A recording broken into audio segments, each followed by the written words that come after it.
The plate hit the frozen ground before anyone could breathe.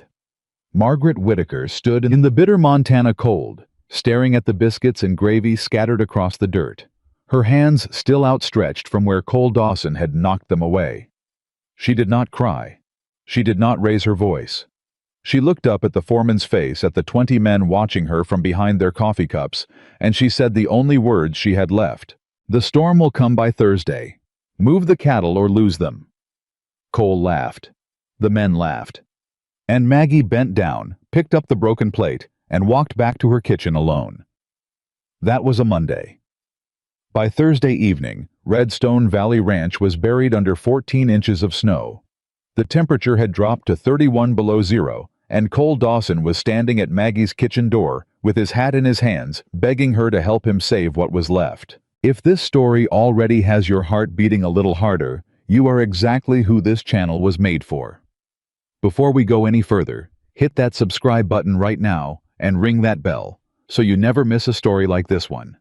And when you leave a comment, tell me what city you are watching from. I want to know how far this story travels. I want to see Maggie's name reach every corner of this country, because women like her deserve to be remembered. Now settle in. This is going to take everything you have. Montana Territory, in the winter of 1884, was not a place that forgave mistakes. The land was enormous and indifferent. The cold came without warning, and the men who worked the ranches understood one thing above everything else.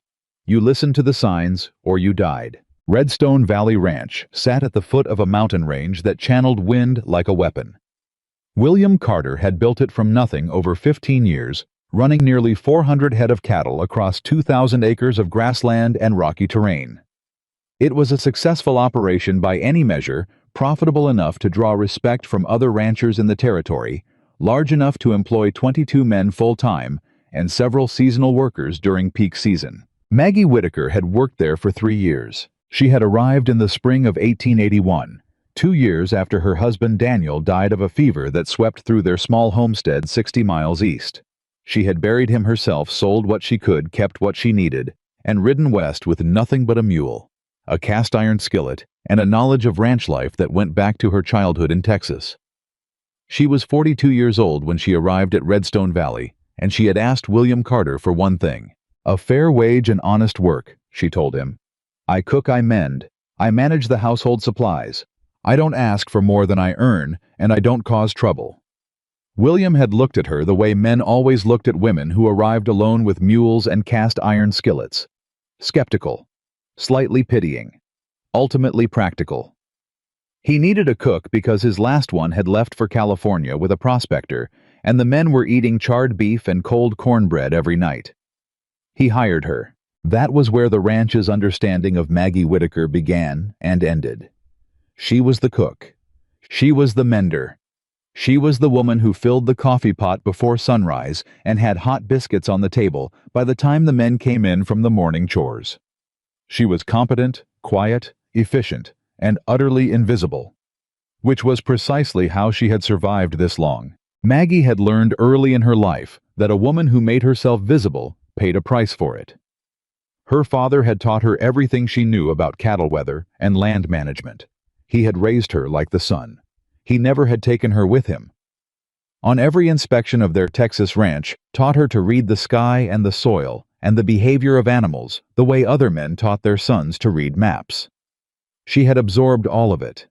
She had grown up understanding livestock management, water systems, grazing patterns, and the particular cruelty of winter weather in open country. And then she had married Daniel Whitaker, moved to Montana, spent 20 years on a homestead, and discovered that a woman who spoke too much about cattle and weather was either ignored or resented.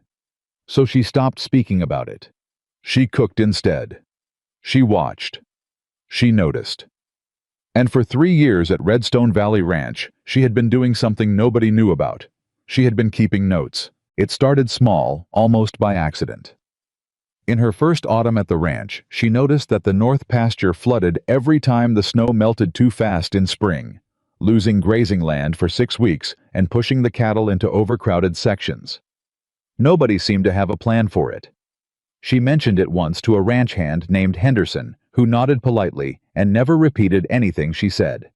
So she wrote it down in a small leather notebook she kept in the bottom of her trunk. North pasture floods, March-April.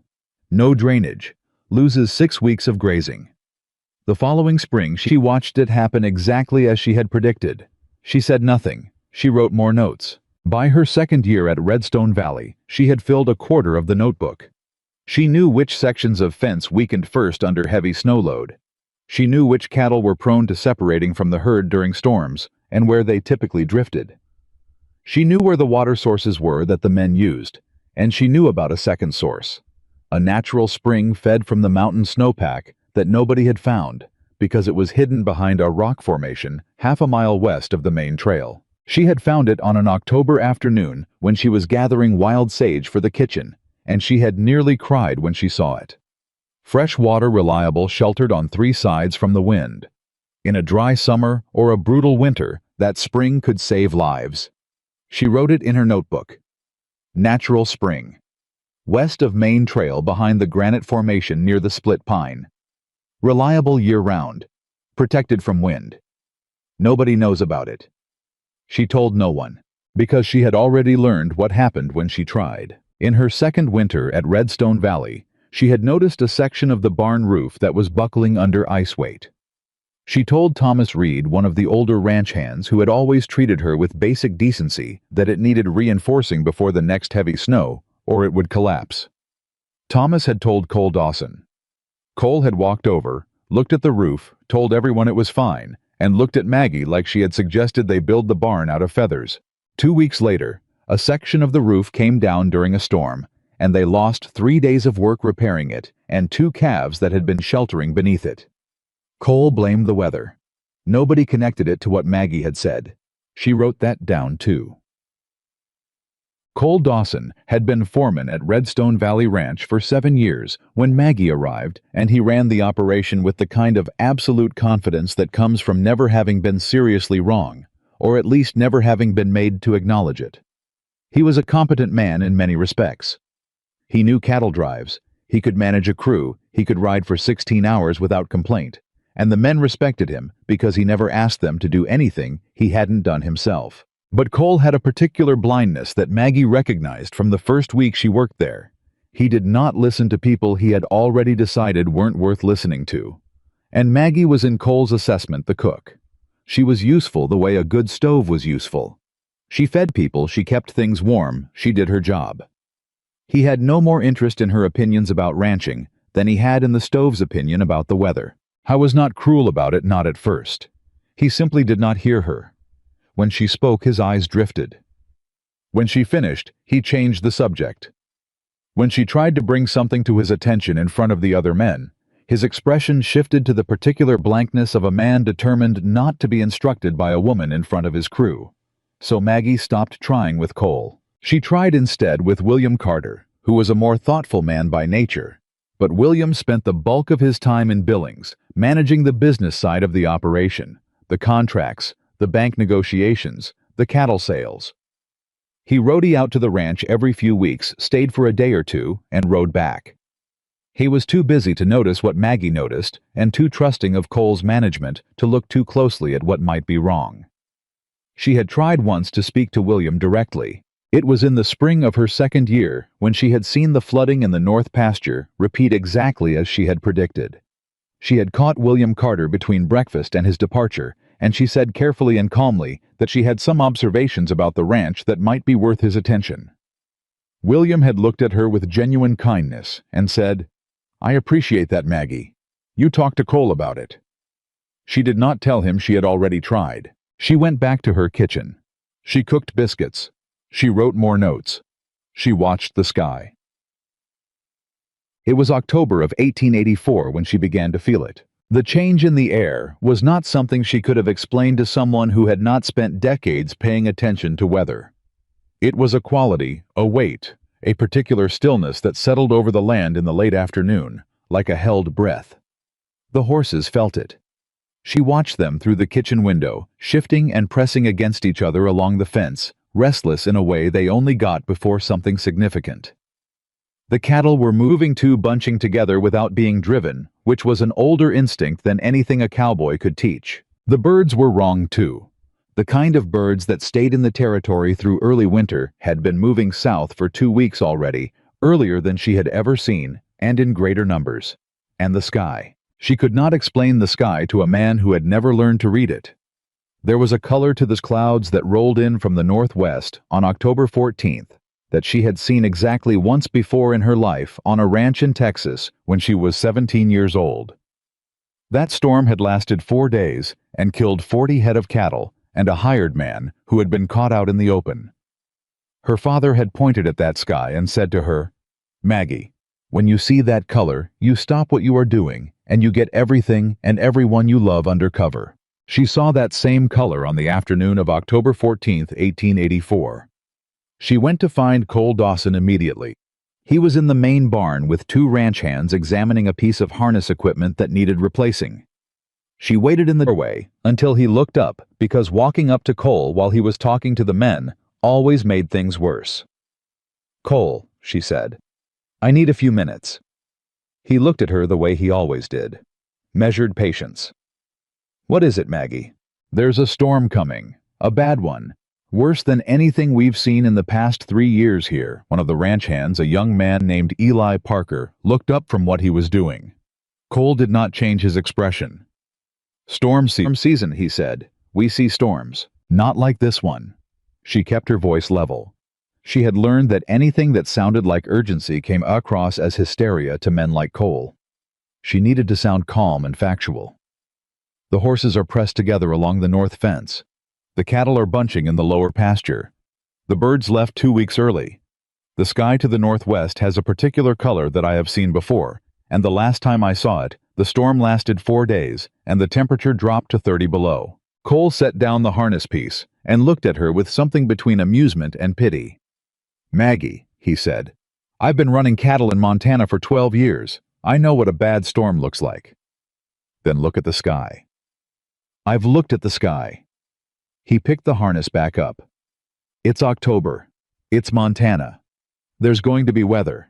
That's why I pay attention to what I'm doing instead of staring out kitchen windows." Ely Parker made a sound that was not quite a laugh.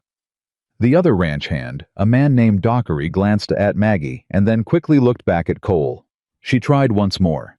"I think we need to move the vulnerable cattle, the oldest ones, the ones that struggled last winter, into the canyon I found west of the main trail. It's sheltered. There's a water source there. They would have a chance in—" "Canyon," Cole repeated, like the word itself was ridiculous. "You found a canyon. Behind the granite formation past the split pine. I found it last October. It's protected on 3 sides. There's a spring fed from the mountain snowmelt. Maggie." Cole set the harness down again, and this time his voice had shifted. He wasn't patient anymore. He was done. "You cook for 22 men. You do it well. I've got no complaints about your biscuits or your stew or the way you keep the kitchen running. But I've been managing this land for 7 years, and I know every inch of it. And there is no hidden spring behind the granite formation past the split pine. Because I have ridden that trail 100 times, and I would know if there was water there. It's behind the formation, not on the trail. You'd have to leave the trail and go, 'Enough.'" He said it quietly, which was worse than if he'd shouted. "Go back to your kitchen. There's a storm coming, same as every October. I'll handle it the same way I've handled every other one. That is my job. Yours is supper." She looked at him for a moment. He held her gaze comfortable and certain. She left. That night, she sat at the small table in her kitchen after everyone had gone to sleep, and she opened her leather notebook and wrote for a long time. She wrote down everything she had observed. She wrote down the behavior of the horses and the cattle and the birds. She wrote down the color of the sky and the temperature drop she had felt during the afternoon. She wrote down the wind shift she had noticed at dusk, which had come from the northwest, where that same bruised purple bank of cloud was building. Then she closed the notebook, set it in the bottom of her trunk, and began to think. She had tried warning them. Cole would not listen. William Carter was in Billings. The men followed Cole because that was how a ranch worked. You didn't go around the foreman. You didn't break the chain of authority, and you especially didn't side with the cook over the foreman. She had 2 choices. She could accept that she had done what she could let the storm come, and manage whatever happened afterward. Or she could act on what she knew alone if she had to, and protect what could be protected before it was too late. She sat with those two choices for a long time. Then she got up, poured herself a cup of cold coffee, and began planning. The next morning was a Tuesday, and the sky was a pale washed gray that looked innocent enough to fool anyone who didn't know better. The temperature was cold, but not brutal. The men went about their work as usual, and Cole seemed almost deliberately relaxed, as if he wanted everyone to see how unconcerned he was. Maggie cooked breakfast, served it without a word, and spent the rest of the morning taking quiet inventory. She had 3 days, she estimated. Maybe 4 if the storm moved slower than she thought, but she was planning for 3. She began with the food stores. She knew exactly what the ranch had, and where it was, she always knew, because managing the kitchen supplies was her job. And she had learned in the first month that if she didn't know precisely what was available, she would run short at the worst possible times. She calculated what they would need if they were snowed in for a full week, then calculated it again for 10 days, then stocked accordingly, pulling from the root cellar and the smokehouse and the storage shed and organizing everything within the kitchen itself where it would be warmest and easiest to reach. She moved water, every container she could find, barrels, jugs, pots, anything that could hold liquid, she filled from the well while it was still accessible, covered them and stored them in positions where they would be insulated from the worst cold. If the pump froze and it would freeze, they would need that water for themselves and for whatever animals ended up sheltered near the house. She reinforced the kitchen's weak spots herself. Borrowing tools she knew the men never noticed were gone for a few hours. She packed insulation into the gaps around the window frames with strips of wool she cut from old blankets. She checked the chimney flue and cleared a partial blockage she had noticed in September and quietly fixed without telling anyone. She went to find Thomas Reed. Thomas was 61 years old and had worked ranches in Montana and Wyoming for nearly 30 years. He was one of the few men on the property who treated Maggie with something approaching genuine respect, not because he was particularly progressive in his thinking, but because he had lived long enough to know that the people everyone dismissed were sometimes the ones who knew the most. His own father had been dismissed by the men he worked alongside until the day he proved he knew exactly what he was doing, and it had shaped Thomas permanently. How was mending a fence post on the south side of the property when Maggie walked up to him. "I need to talk to you," she said. Thomas looked at the sky briefly, then at her face. "About the storm. You see it too." "I've seen it before. Not in a while, but I've seen it." He kept working. "Cole won't move on it." "No." Thomas was quiet for a moment. "What are you thinking?" "I'm thinking about the oldest cattle. The ones that won't survive open exposure. There are 11 head I've been watching all season. They struggled through last winter, and they'll struggle harder through this one. I know a place to put them." Thomas looked at her fully then. The canyon past the split pine. She blinked. "You know it? I found it about 8 months ago. I started to tell Cole and he—" Thomas stopped. He looked back at his fence post. He already had his mind on something else. "It's protected. There's water. If we move those 11 head now before it hits, they have a real chance." Thomas set down his tools. He rubbed the back of his neck and stared at the northwest sky for a long moment. "Cole finds out, he won't be happy. I know that. This isn't a small thing, Maggie. Going around the foreman. I'm not asking you to go around him. I'm asking you to help me save 11 animals that will otherwise die. If Cole asks, I'll tell him it was my decision. I'll take whatever comes." Thomas looked at her for a long time. She did not look away. "All right," he said finally. "But we need someone who can move them fast. I can't do it alone, and neither can you."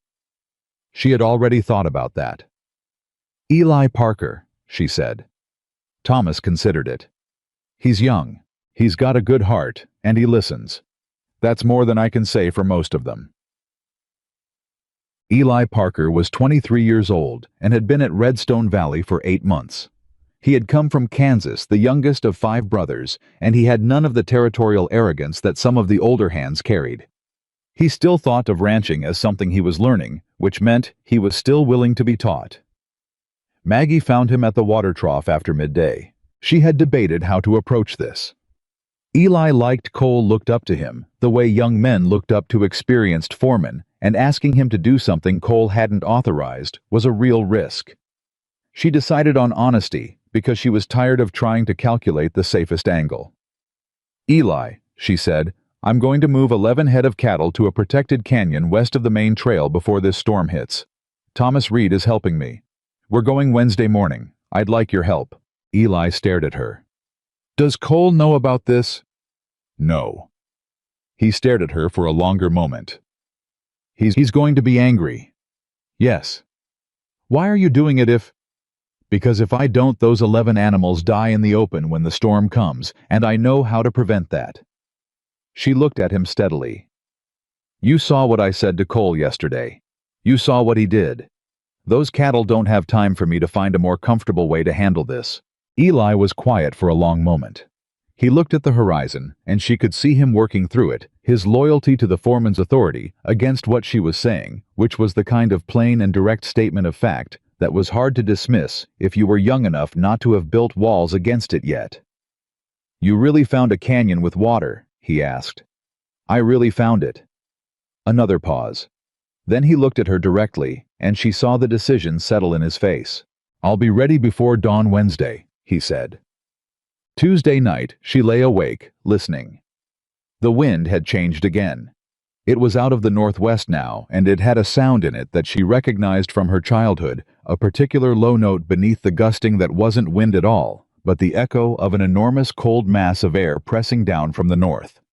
Her father had called it the breathing of the storm, and he had said that once you could hear it, you had maybe 36 hours before it arrived. She got up in the dark and added more wood to the kitchen fire.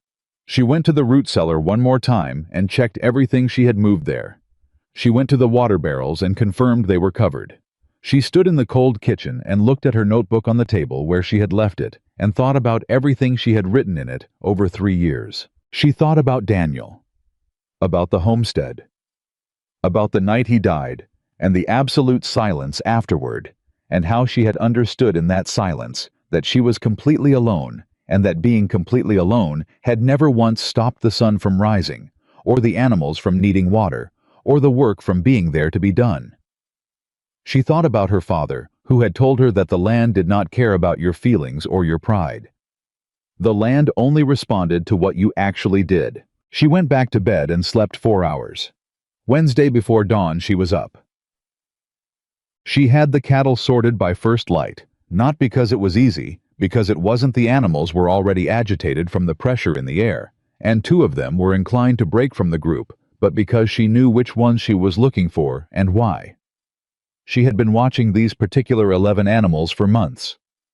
She knew their habits and their temperaments, and which ones were likely to be difficult, and which ones would follow the others if you got the lead animal moving in the right direction. Thomas handled the lead animal, a 12-year-old Longhorn cross she called Patience, because Thomas had worked with her before, and the animal knew his voice. Eli took the flanks. Maggie moved them from behind, which was the position nobody wanted in a cattle move, because it meant being responsible for any animal that decided to stop or turn. She had walked this trail enough times that she could have done it blind, but the conditions were not easy. The wind had picked up overnight, and the temperature had dropped another 10 degrees. The sky was the kind of flat white that swallowed all the color out of the world. Eli struggled at the flanks. He was good with cattle under normal conditions, but he was reading the animals' nervousness as aggression, and twice he pushed too hard when he should have given them space. And both times, Thomas called a correction to him across the herd. The third time, an animal tried to break from the flank. Eli said something under his breath that Maggie did not ask him to repeat. "Talk to them," she called forward. He looked back at her. "What?" "They're scared because the air is wrong. They can feel the storm. Talk to them. Doesn't matter what you say. It's the voice they need." She saw his jaw set like he was about to argue, and then she saw him turn back to the cattle and begin talking in a low and steady stream. She couldn't hear the words, but she saw the animal he had been fighting settle almost immediately, falling back into line with its group. He looked back at her once, surprised. She did not smile. There wasn't time. The canyon entrance was harder to find in the gray morning than it was on a clear October afternoon, and for a few minutes she genuinely worried she had misjudged the distance. Then Thomas raised his hand and pointed. He had found the split pine, and behind it, the granite formation stood exactly where her notebook said it should be. The cattle moved through the entrance like they knew where they were going. The canyon walls cut the wind immediately. The spring was where she remembered it running clear and cold from the base of the rock. The grass inside was sparse, but it was there the winter ground cover she had noticed in her autumn visits. Thomas watched the cattle begin to spread out and settle. The change in their behavior once they were out of the wind was immediate and visible. "Well," he said. He didn't say anything else. Eli stood at the canyon entrance and looked around it.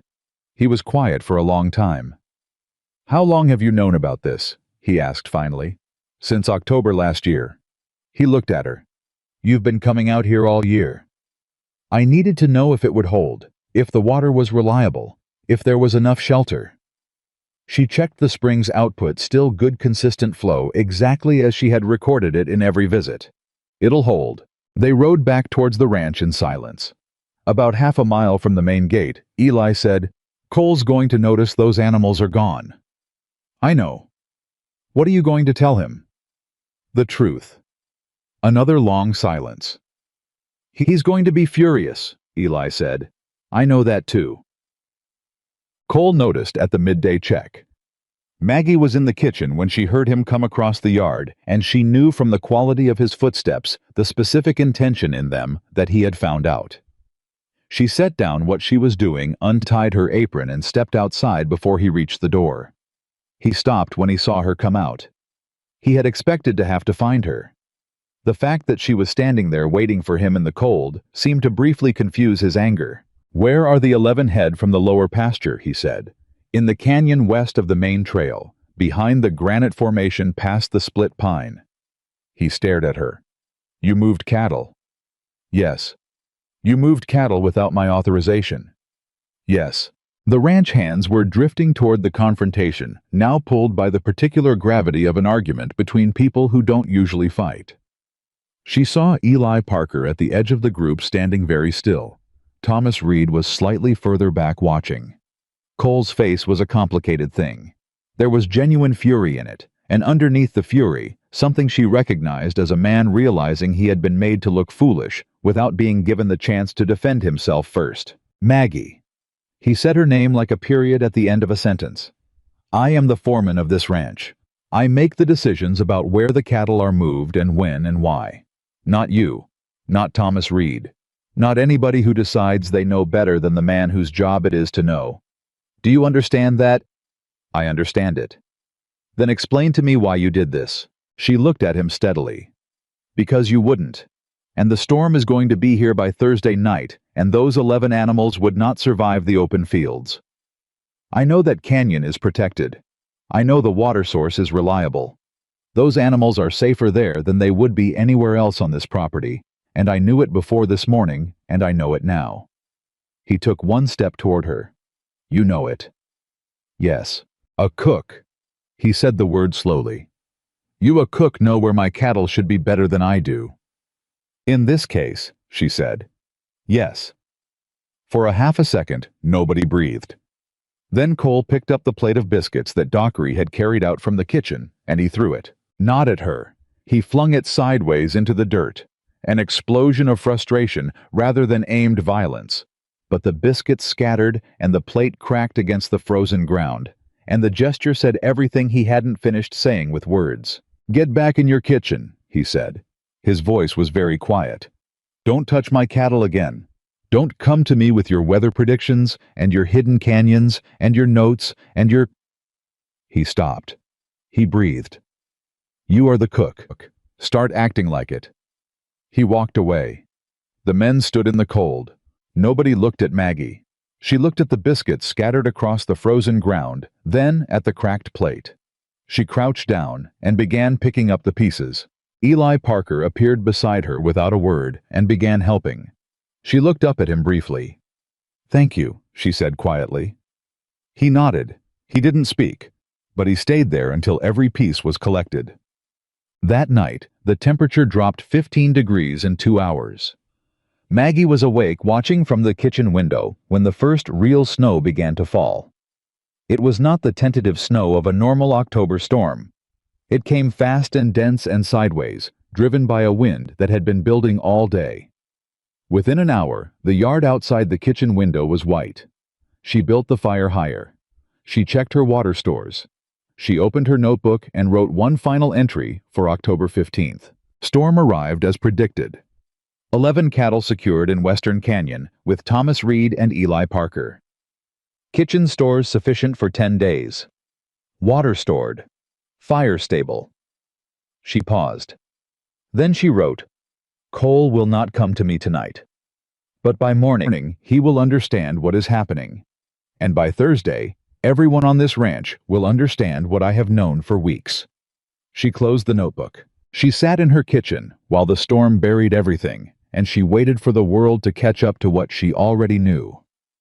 Outside, the blizzard tightened its fist around Redstone Valley Ranch, and inside, the woman everyone had dismissed sat beside her fire, warm and ready, because she had never once stopped preparing. The storm did not ease by morning. Maggie knew it wouldn't. She had known from the moment the wind changed Tuesday night that this was not a storm that would spend itself in a few hours and move on. This was the kind that settled in like a debt-patient heavy and absolutely committed to collecting everything it was owed. She was up before 4. The fire needed feeding every 2 hours through the night, or it would drop too low to recover quickly, and she had not trusted anyone else to manage it. She had slept in the chair beside the stove in 30-minute intervals, waking herself the way she always had. Some internal mechanism. Her body had developed over decades of being the person responsible when everyone else was sleeping. The men started coming in from the bunkhouse just after 6, and she could tell from the way they moved that the night had already changed something in them. They came through the door fast and shut it hard against the wind, and they didn't joke the way they usually did in the mornings. They sat down at the table and wrapped their hands around their coffee cups and looked at nothing in particular. Maggie served breakfast without speaking. She watched them eat, and she watched their faces, and she counted what she saw there. Confusion, and the first thin edge of something that hadn't quite become fear yet, but was moving in that direction. Cole came in last. He sat at the head of the table, and she poured his coffee, and he did not look at her.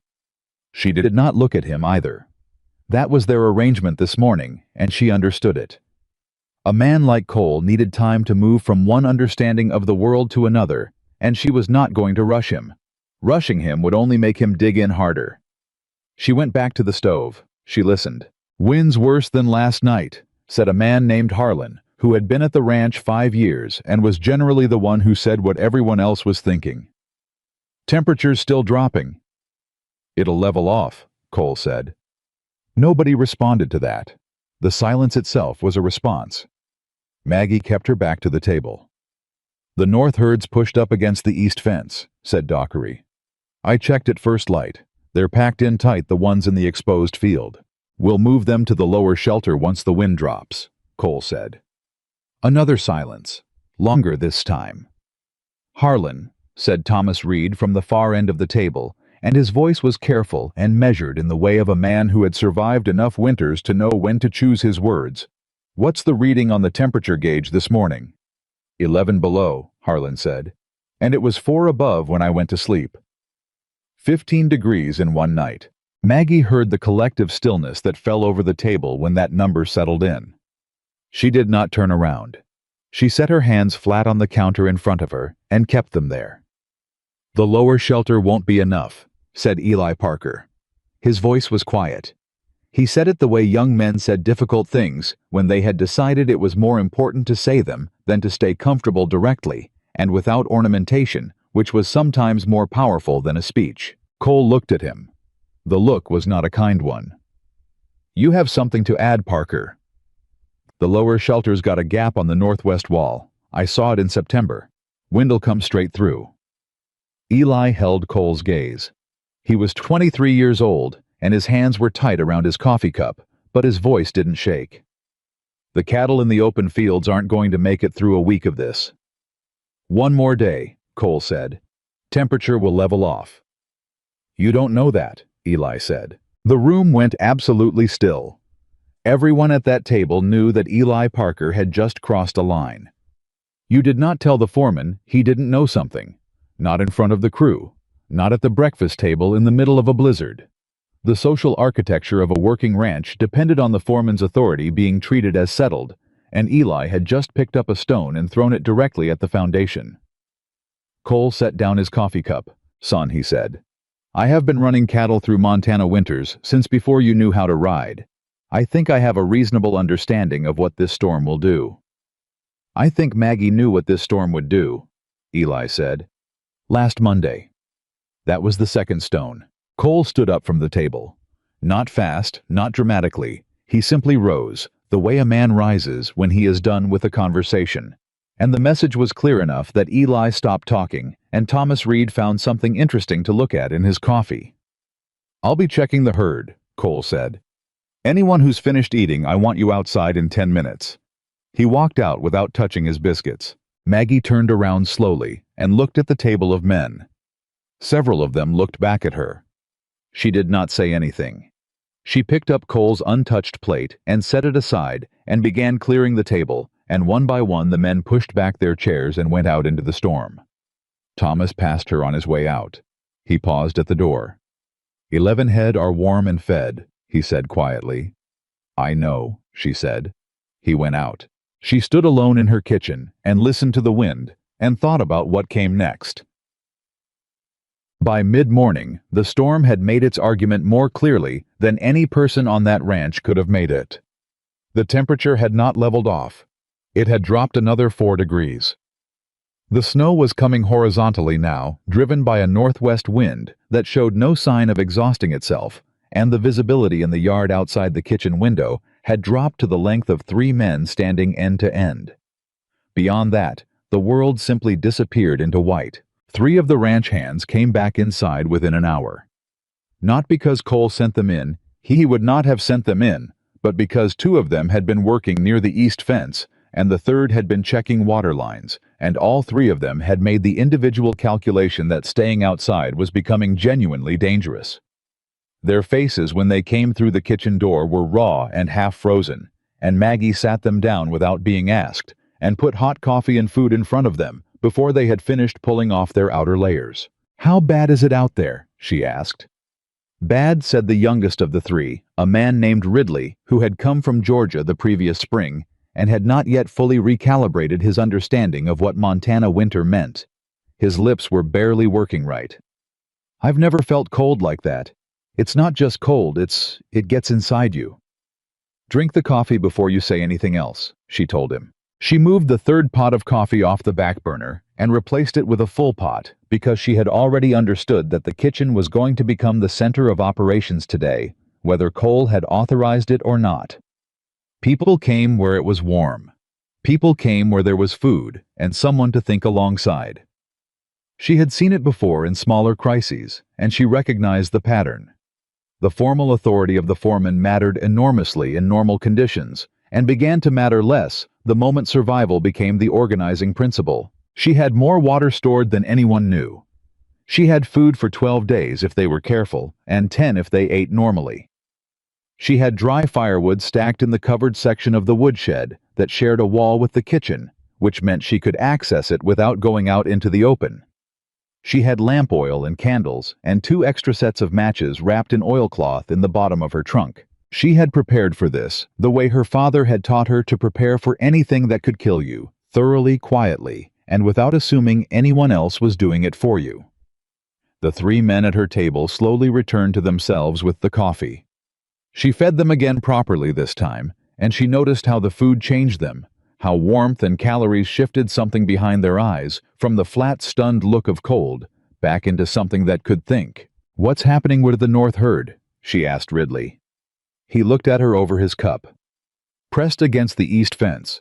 Cole's out there trying to move them to the lower shelter." A pause. "The gap in the northwest wall is the size of a barn door. Wind's coming straight through it." She set down the ladle she was holding. "How many animals?" 40, maybe more. Some of the older ones are already in rough shape." He hesitated. Miss Maggie, where'd you put those 11 head yesterday? The Western Canyon, past the split pine and the granite formation. He was quiet for a moment. Is there room for more? She thought about the canyon. She had walked it thoroughly enough in the past year to have a reasonable estimate of its capacity. If we're careful about it, maybe 60 head total. It would be tight, but the water source could support it, and the walls would block the wind. Cole won't. I know, she said. He fell silent. She picked the ladle back up and went back to the stove. She was thinking.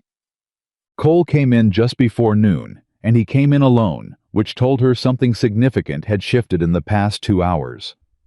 Cole was not a man who separated from his crew voluntarily.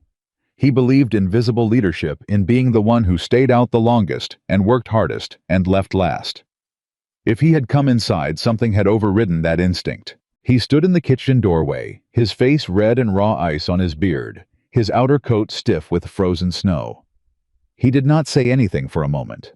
She pointed at the chair closest to the stove. Sit down. He didn't move. Cole, she said, and her voice was not impatient, because this was not the moment for impatience. You are half frozen, and the coffee is hot, and there is nobody in here to see you sit down and drink it. Sit down. He crossed the kitchen and sat in the chair. She poured the coffee. She put a plate of food in front of him. She pulled a second chair close enough to the stove that he could feel the heat directly, and she sat in it, and she waited.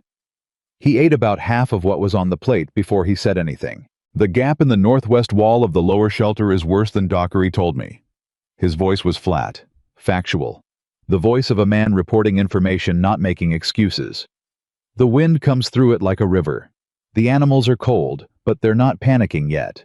They're packed in too tight to panic, which is the only thing working in our favor.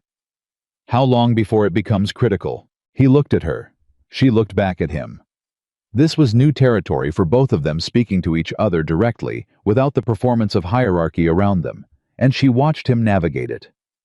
If the temperature keeps dropping, he said, I'd give the most vulnerable ones 2 days, maybe less. I can fit 60 head in the Western Canyon, she said.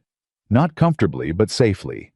The walls cut the wind, the water source is reliable, and the ground inside is drier than anything in the open fields. He was quiet. Cole. She kept her voice even. I am not saying this to make a point. I am not telling you this so you'll admit you were wrong. I don't care about being right.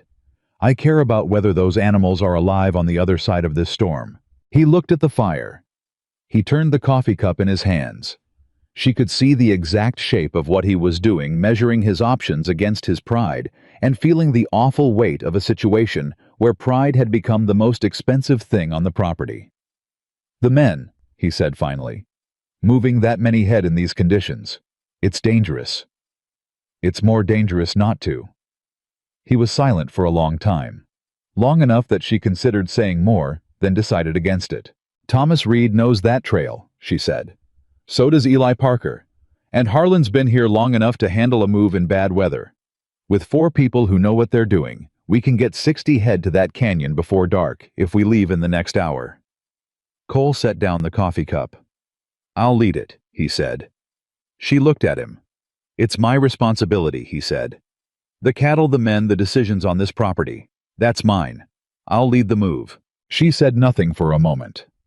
She understood what he was doing. He was finding a way to reclaim ownership of the decision to lead it rather than follow it, so that in the aftermath he could stand in his own authority again.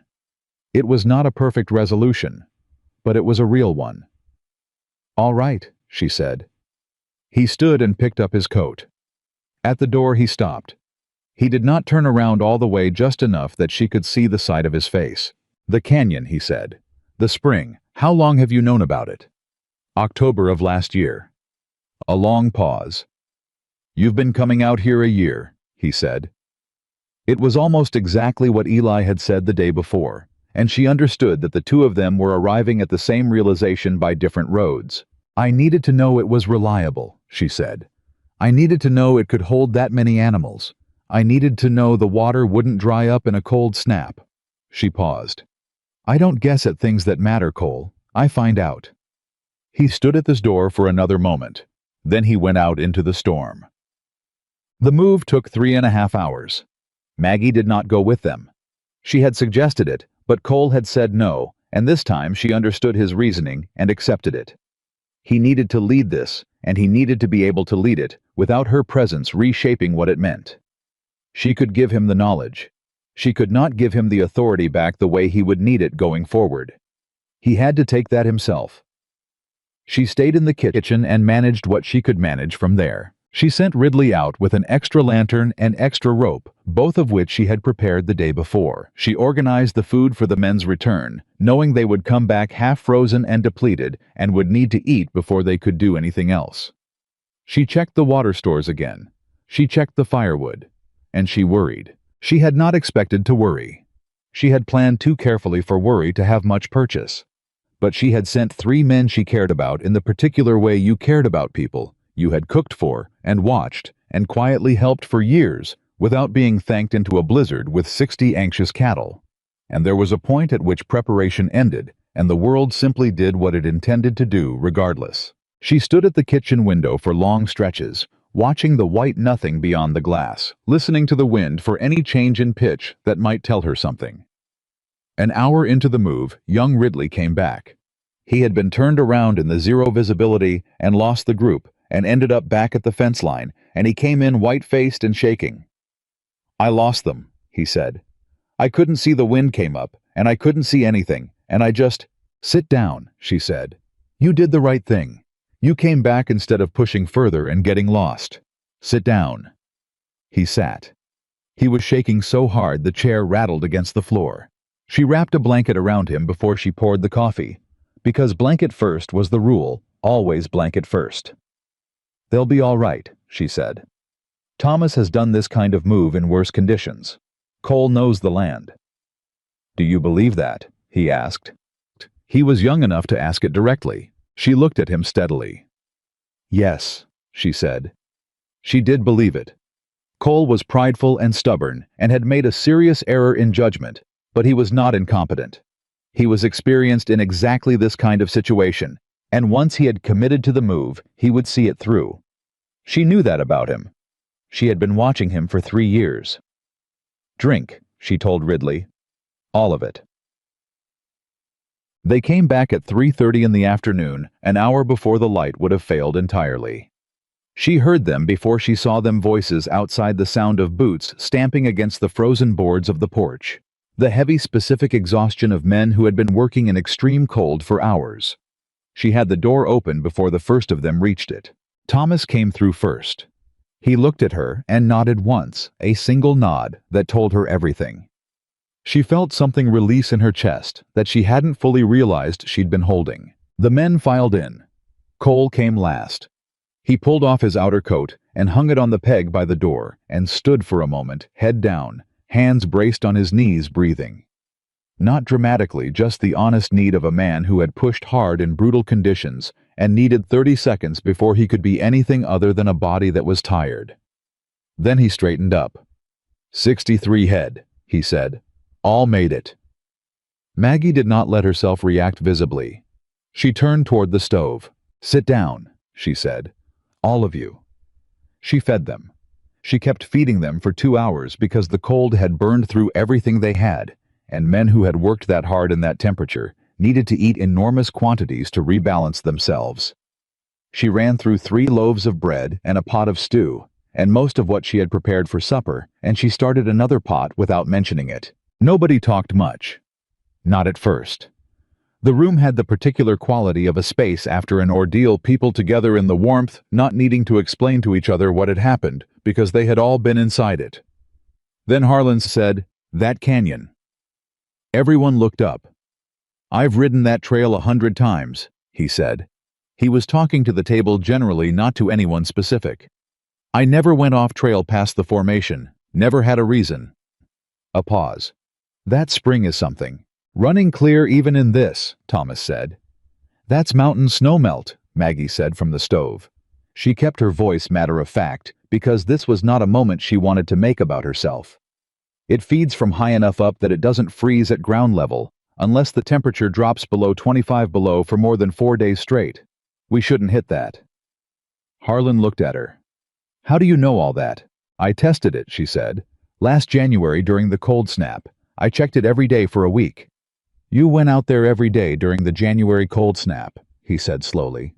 I needed to know. She heard the weight of that land in the room. She heard the men turning it over in their minds, the image of her alone, walking that trail in January cold, checking a spring that nobody else knew existed, writing it in her notebook, not telling anyone, because nobody had ever asked. Cole was looking at his plate. His jaw worked. She watched it from the corner of her eye and did not press. You've been keeping notes, Eli said. It wasn't quite a question. For 3 years, she said. On the ranch. On everything I noticed. Water fencing, cattle behavior, pasture conditions, the flooding schedule in the north field, the weak points in the structures. She paused.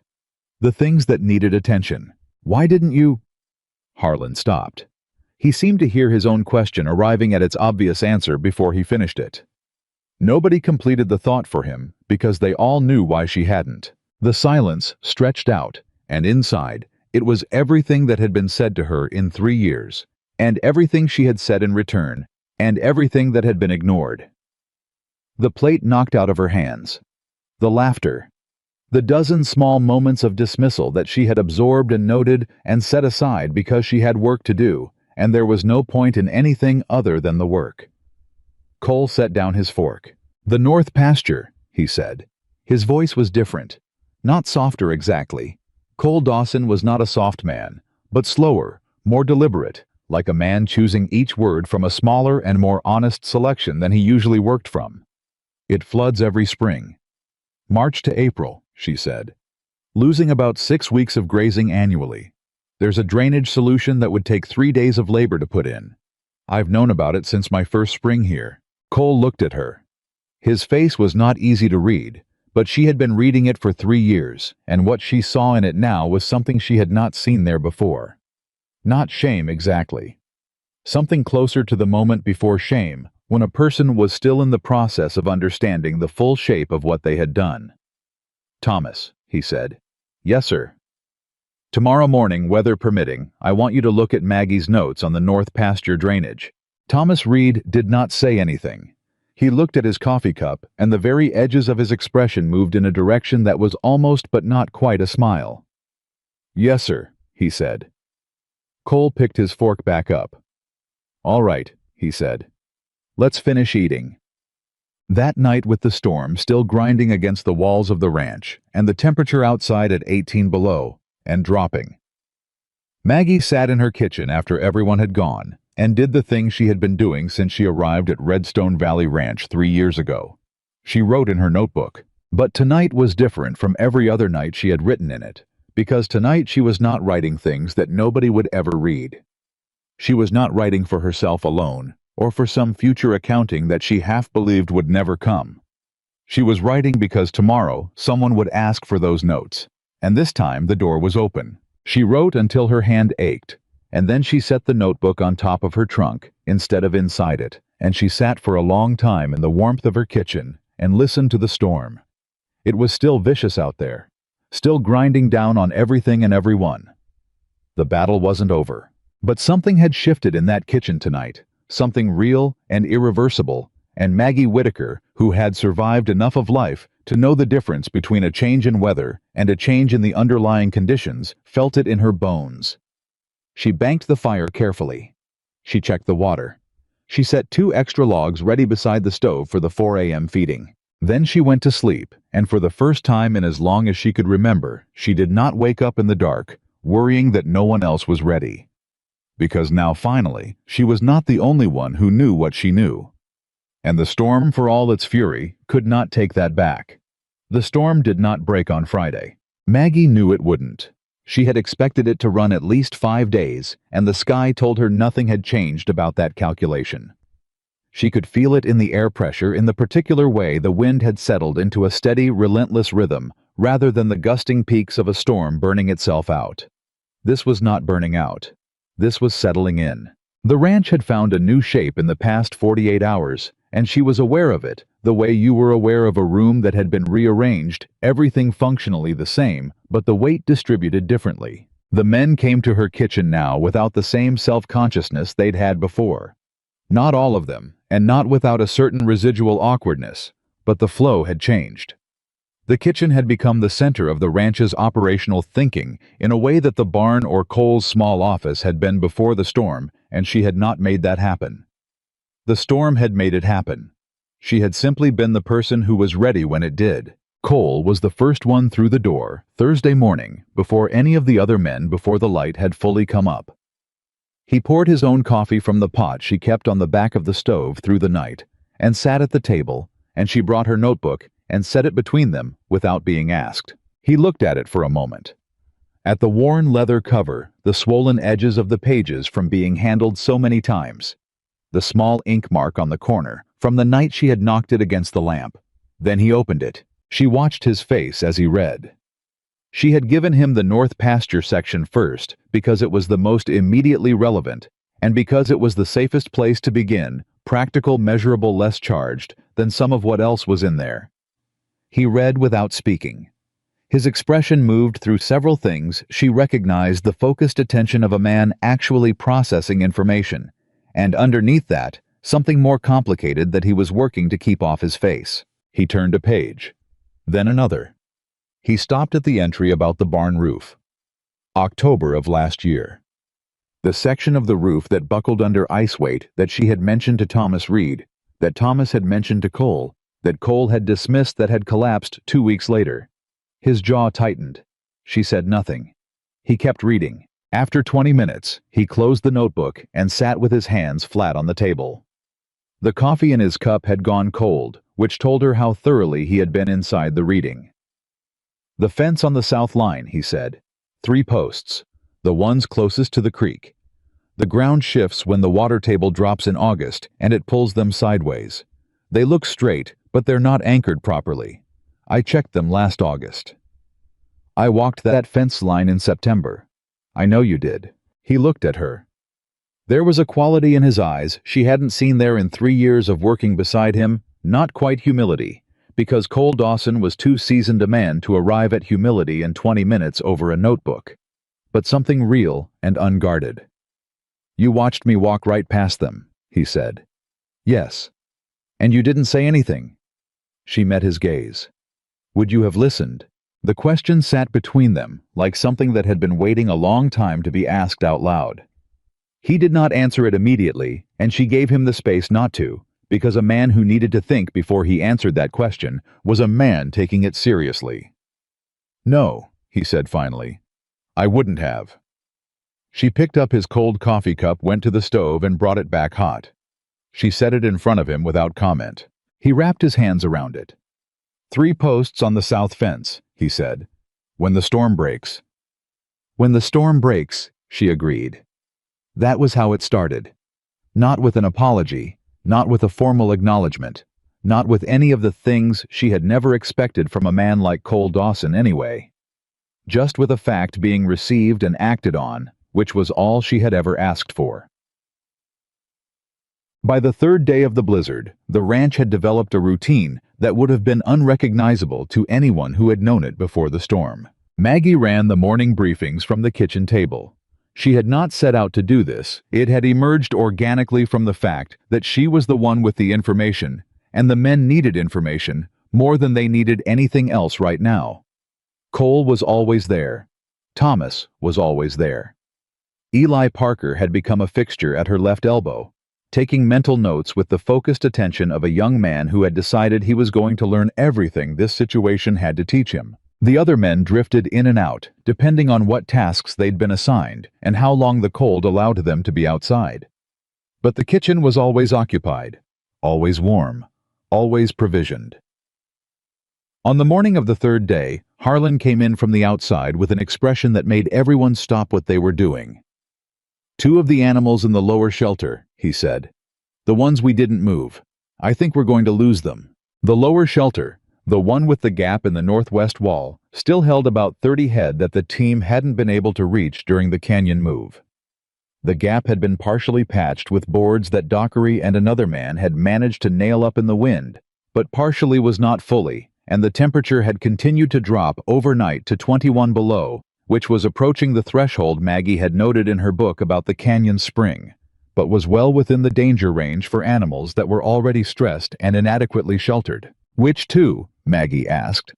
"Old Bess and the longhorn with the split ear. The others are cold but functional. Those two are down." Cole was already on his feet. "We need to get them out." "Into where?" Thomas said. "The canyon's at capacity." Everyone looked at Maggie. She was already thinking.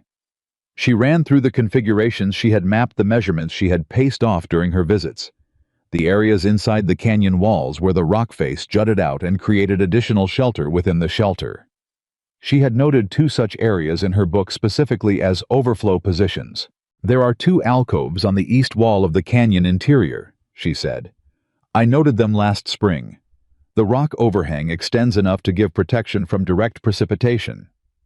With the animals we have in there now arranged toward the western end, those 2 alcoves could take 4 or 5 more head." "2 animals for 2 alcoves," Cole said.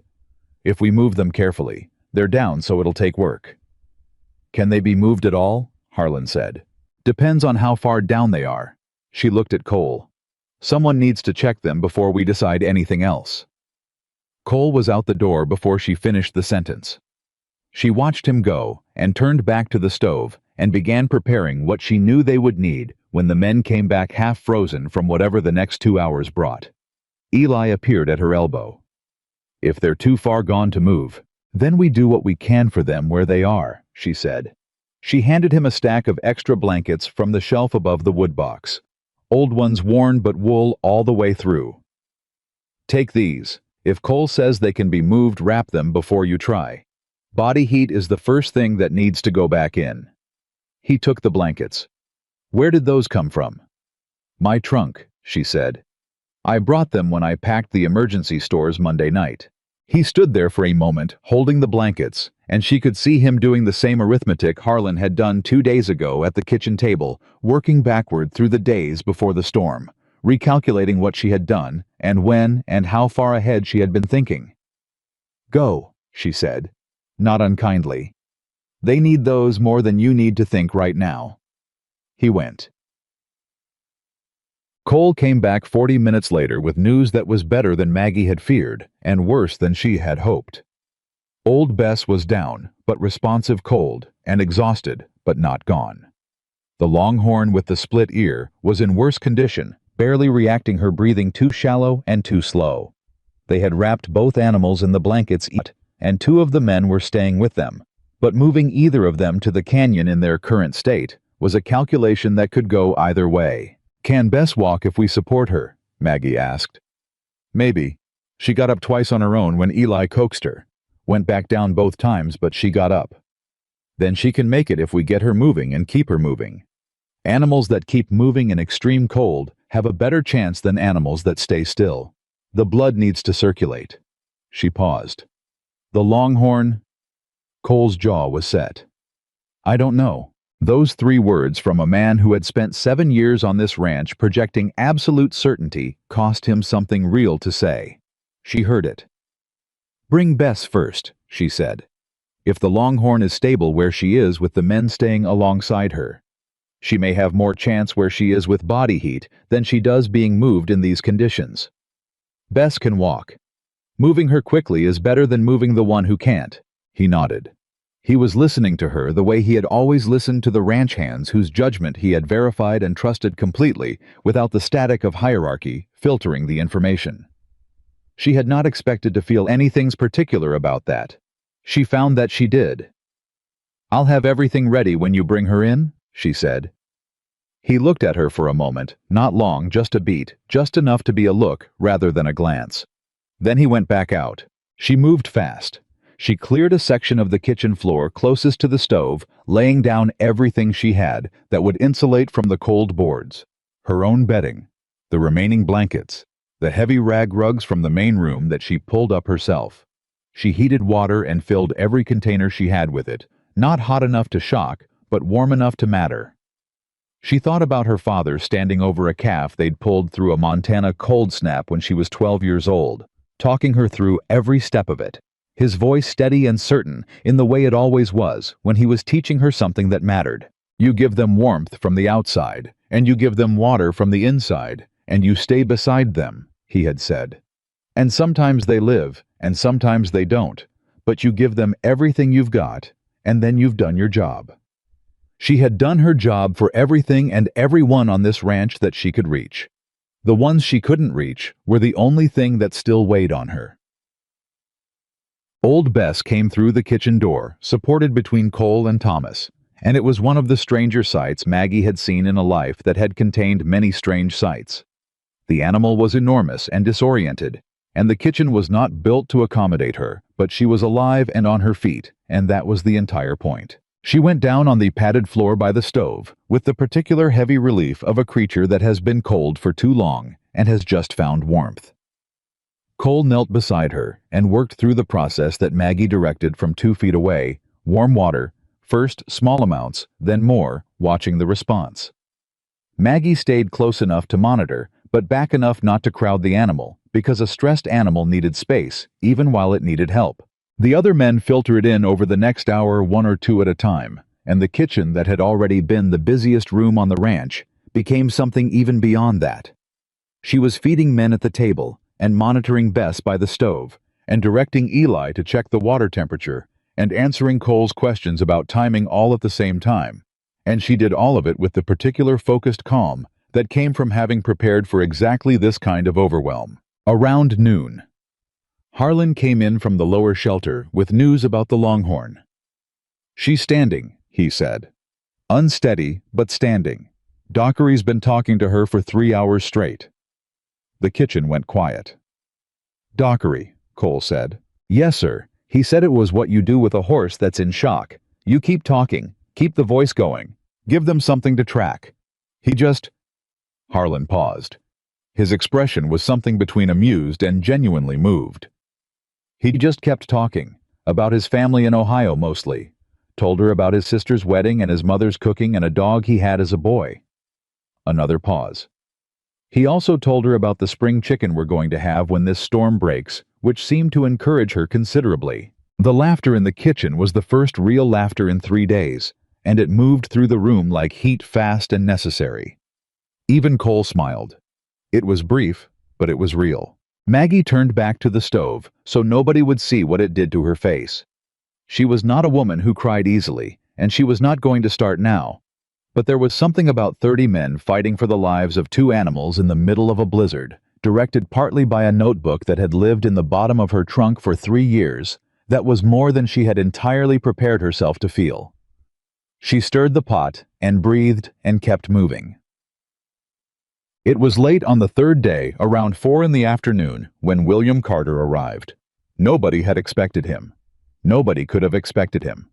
The roads were buried, the visibility was nearly zero, and the general assumption across the ranch had been that the owner was safely in Billings and would arrive after the storm broke, which was the only rational expectation anyone could have had. But William Carter had heard from a courier who had come through Billings on Thursday morning that the storm in the Redstone Valley area was significantly worse than anything that had hit the territory in several years, and he was not a man who could sit in a hotel room in Billings while his ranch was under siege. He came in through the kitchen door.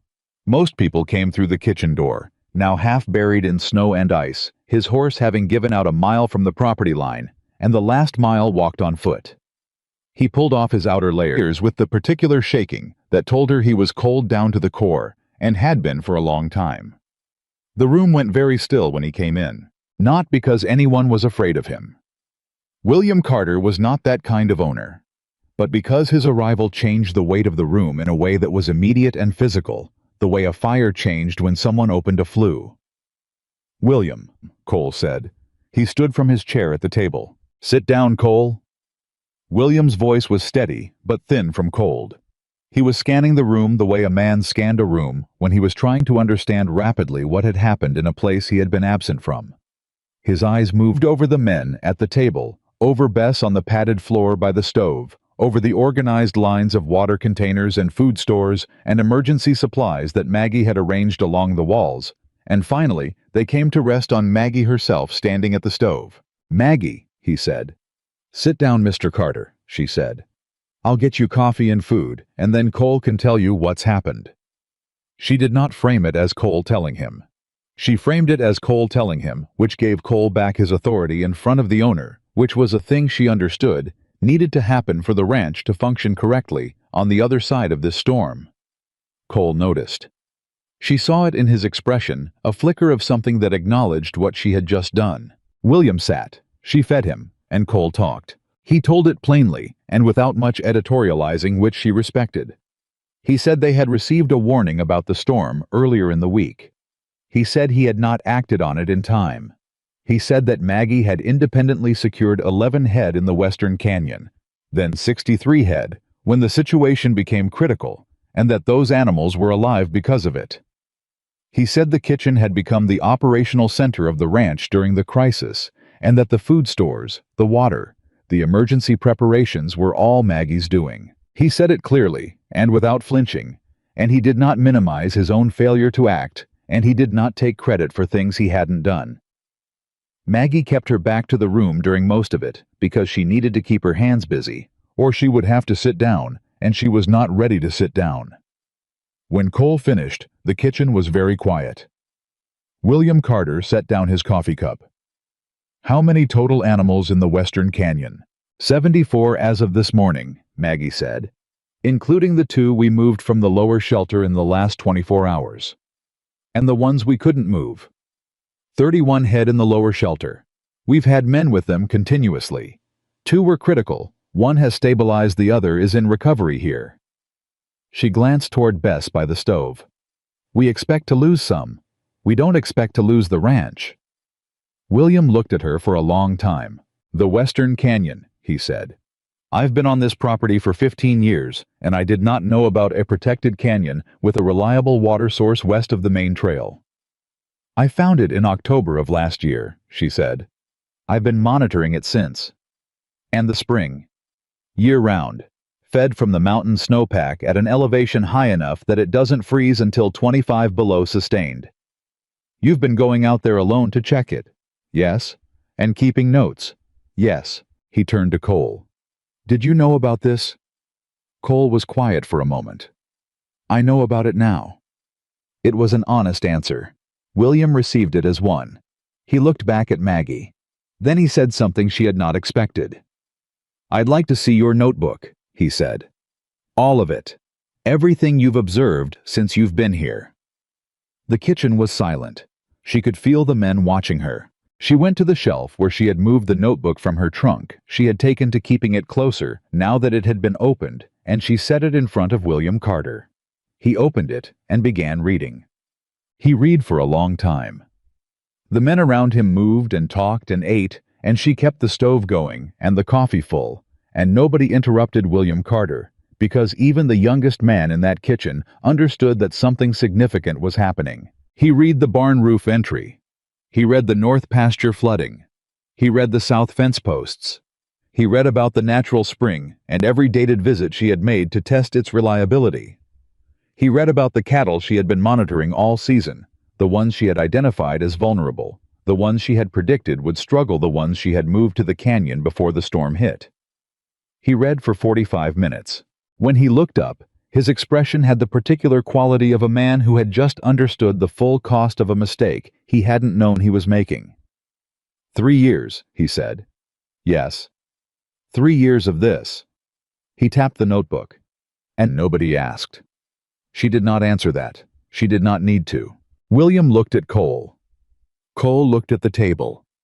It was not a comfortable silence, but it was an honest one, and Maggie had learned long ago that honest silence was worth more than comfortable conversation. "I owe you an apology," William said. He was speaking to her directly and without qualification. Not just for the last week, for 3 years of not asking the right questions about who knew what on my own property. She looked at him. She had not expected an apology from him. From Cole, she had expected eventually, probably in some form, an acknowledgement.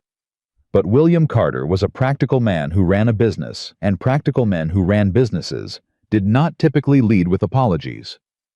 She measured what she said next carefully. "What I want," she said, "is for it to not happen again. To anyone, not just to me." He held her gaze. "Explain." Thomas Reed found the canyon 8 months ago. He tried to tell you, he tried to tell Cole, and nobody heard him either. She paused. There are men on this property who know things about this land that aren't in any ledger or any foreman's report. They're not telling anyone because nobody's asked, or because the last time they tried, they were told to get back to their work. Another pause. The storm didn't change what I knew. It only changed whether anyone listened. And the animals that are going to die in that lower shelter are dying because of the gap between those two things. The kitchen was so quiet, she could hear the fire working in the stove.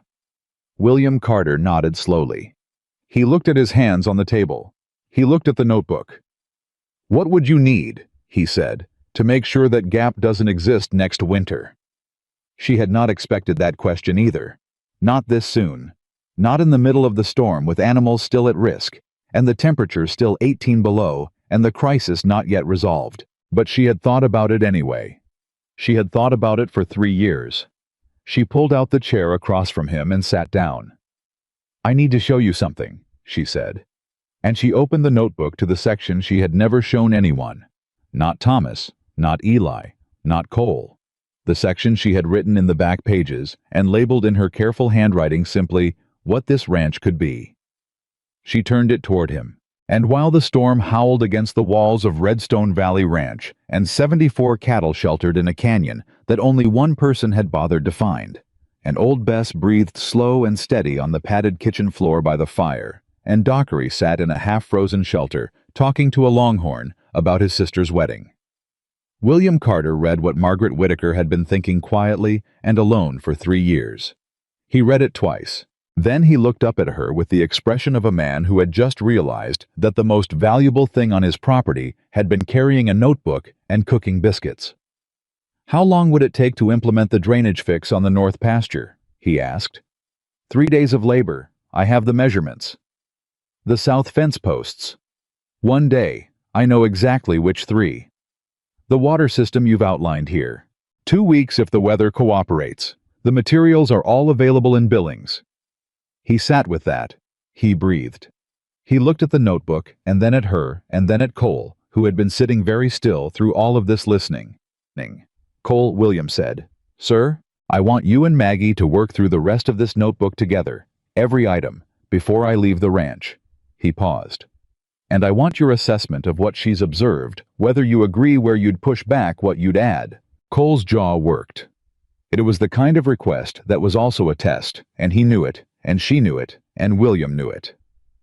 It asked Cole to treat her knowledge as the baseline and his own assessment as the secondary layer, which was a complete inversion of the structure that had existed on this ranch for 7 years. She watched Cole take that in. She watched him decide. Yes, sir, he said. His voice was level. We'll start tomorrow morning. She looked at him. He met her eyes across the table. Something passed between them. Not forgiveness exactly, and not friendship, and not yet trust. But the beginning of something that could become all 3 if they both chose to let it. She looked back at William. Thank you, she said. It was the first time in 3 years she had said those 2 words to anyone on this ranch and meant something other than politeness. William Carter closed the notebook and slid it back toward her. Thank you, Maggie, he said, for not giving up on a ranch that gave you very little reason to stay. She picked up the notebook. She held it for a moment. Outside, the storm was still at full force. The temperature was still at 18 below. There were still animals at risk, and men exhausted past their ordinary limits, and a week of recovery work waiting on the other side of the weather. None of that had changed. But in the kitchen of Redstone Valley Ranch, something had been laid open that no storm could now bury, a record of 3 years of careful watching. Written in a woman's hand, offered to a room full of men who were finally at the cost of everything the storm had cost them, ready to read it. She set the notebook on the shelf. She went back to the stove. There was still work to do. There was always still work to do. And now, for the first time, she did not have to do it alone. The storm broke on Sunday morning, not gracefully. Not with any of the soft fading that sometimes ended Montana blizzards, the gradual quieting of wind and thinning of cloud that let you breathe out slowly and feel the danger pass. This one ended the way it had arrived, abruptly, with a kind of brutal finality, as if whatever force had been driving it simply put it down and walked away. 1 hour, the wind was still hammering the north wall of the ranch house hard enough to rattle every window in the kitchen. The next hour, silence. Maggie was awake when it stopped. She had been awake for most of the night, not from anxiety, but from the deep-wired vigilance that 5 days of crisis management had settled into her bones. She sat in the kitchen in the pre-dawn dark and listened to the silence and let herself feel for exactly 1 minute the full weight of what the past week had been. Then she got up and started the fire higher and began making breakfast for 22 men who were going to need everything she had. They emerged from the bunkhouse slowly, 1 and 2 at a time, with the particular careful movement of people stepping out of a long ordeal and not quite trusting the ground yet. She watched them through the kitchen window. Some of them stood in the yard and just looked at the sky. She understood that. When something enormous ends, you need a moment to confirm it's real before you can move. Cole was the first one through the kitchen door. He looked like a man who had slept hard for the first time in 5 days and was still processing the luxury of it. He poured his coffee, sat at the table, and opened the notebook. Her notebook, which had been living on the kitchen table since William Carter had read it Thursday afternoon. She watched him from the stove. He had been reading it every morning since then. He read it the way she had seen men read land surveys and water rights documents, with the focused attention of someone who understood that what was written there had legal weight, that it described real things with real consequences and real costs. He made notes in his own hand on a separate sheet of paper, cross-referencing what she had written against what he knew, adding measurements he had in his head that she hadn't been able to get close enough to take. He had not said much while he was doing it. Neither had she. But the process had changed something between them that she was still finding the edges of. North pasture drainage, he said without looking up. You estimated 3 days of labor. I think 2 if we put 4 men on it and start from the east end instead of the west. She turned from the stove. The east end has harder ground. Better drainage angle though. If we break through the hard pack in the first half day, the second half runs easier. She thought about it. He was right about the drainage angle. She had noted the angle but had planned around the hard ground as the limiting factor. He was reading the same terrain differently from a different kind of experience, and his reading had merit. 2.5 days, she said. Split the difference. He looked up. 2.5. The east approach is worth trying, but have the men ready to shift back to the west if the hard pack slows you more than half a day. You can't afford to lose momentum in the middle of a drainage dig. He nodded. He wrote something on his paper. She turned back to the stove. This was what it looked like. She had wondered during the worst days of the storm what it would look like on the other side, whether the changes would hold, or whether the ranch would slowly reassemble itself around the old hierarchies once the emergency passed and the ordinary conditions of pride and habit reasserted themselves. She had seen that happen before. Crisis created honesty. Recovery sometimes undid it, but this felt different. Cole was working from her notebook by choice, not because William Carter was watching. William had ridden back toward Billings the previous afternoon, once he was satisfied the ranch was stable and the immediate crisis was managed. He had left with a list of projects drawn from her notes, a timeline that she and Cole had developed together, and a conversation with Maggie that she was still turning over in her mind. The men came in for breakfast, and the kitchen filled with the comfortable noise of people eating together after surviving something difficult. There was a looseness to the talk, a willingness to meet each other's eyes that had not been there before the storm. Shared ordeal did that. It stripped away the performance of ordinary social hierarchy and left something more honest underneath. Harlan was the one who said what several people were clearly thinking. The Longhorn made it through the night, he announced, coming in from the lower shelter with snow still on his coat. Standing on her own, eating. The reaction around the table was disproportionate to the news, in a way that told Maggie everything about what 5 days of fighting for every life on the property had done to these men. Dockery, who had talked to that animal for 3 hours about his sister's wedding, put both hands over his face for a moment. Nobody said anything about it. Old Bess, still installed by the kitchen stove, lifted her head at the sound of Harlan's voice. She wants to know how her friend's doing. Eli said. The laughter that followed was the real kind, the kind that had relief and exhaustion and genuine affection in it, not just amusement. Maggie set another pot of coffee on the stove and did not let anyone see her face for a moment. The accounting began that afternoon. Cole organized it, which was right. It was his job, and he did it with the thoroughness she had come to understand was one of his genuine strengths. He went through every section of the ranch, methodically taking men with him in teams of 2, noting damage and loss against what had survived. She stayed at the ranch house and collated the reports as they came in cross-referencing against her own records. When Cole came back at the end of the day, he sat across from her at the kitchen table, and they went through it together. They had lost 9 head total, 4 in the lower shelter. The animals that had been most compromised when the storm hit, that she had identified in her notebook months earlier as the highest-risk animals on the property. 3 more had not survived the conditions between the initial storm hit and the canyon move. 2 others had simply been too far gone by the time anyone reached them. 9 out of approximately 400 head. Cole set down his pencil. 9, he said.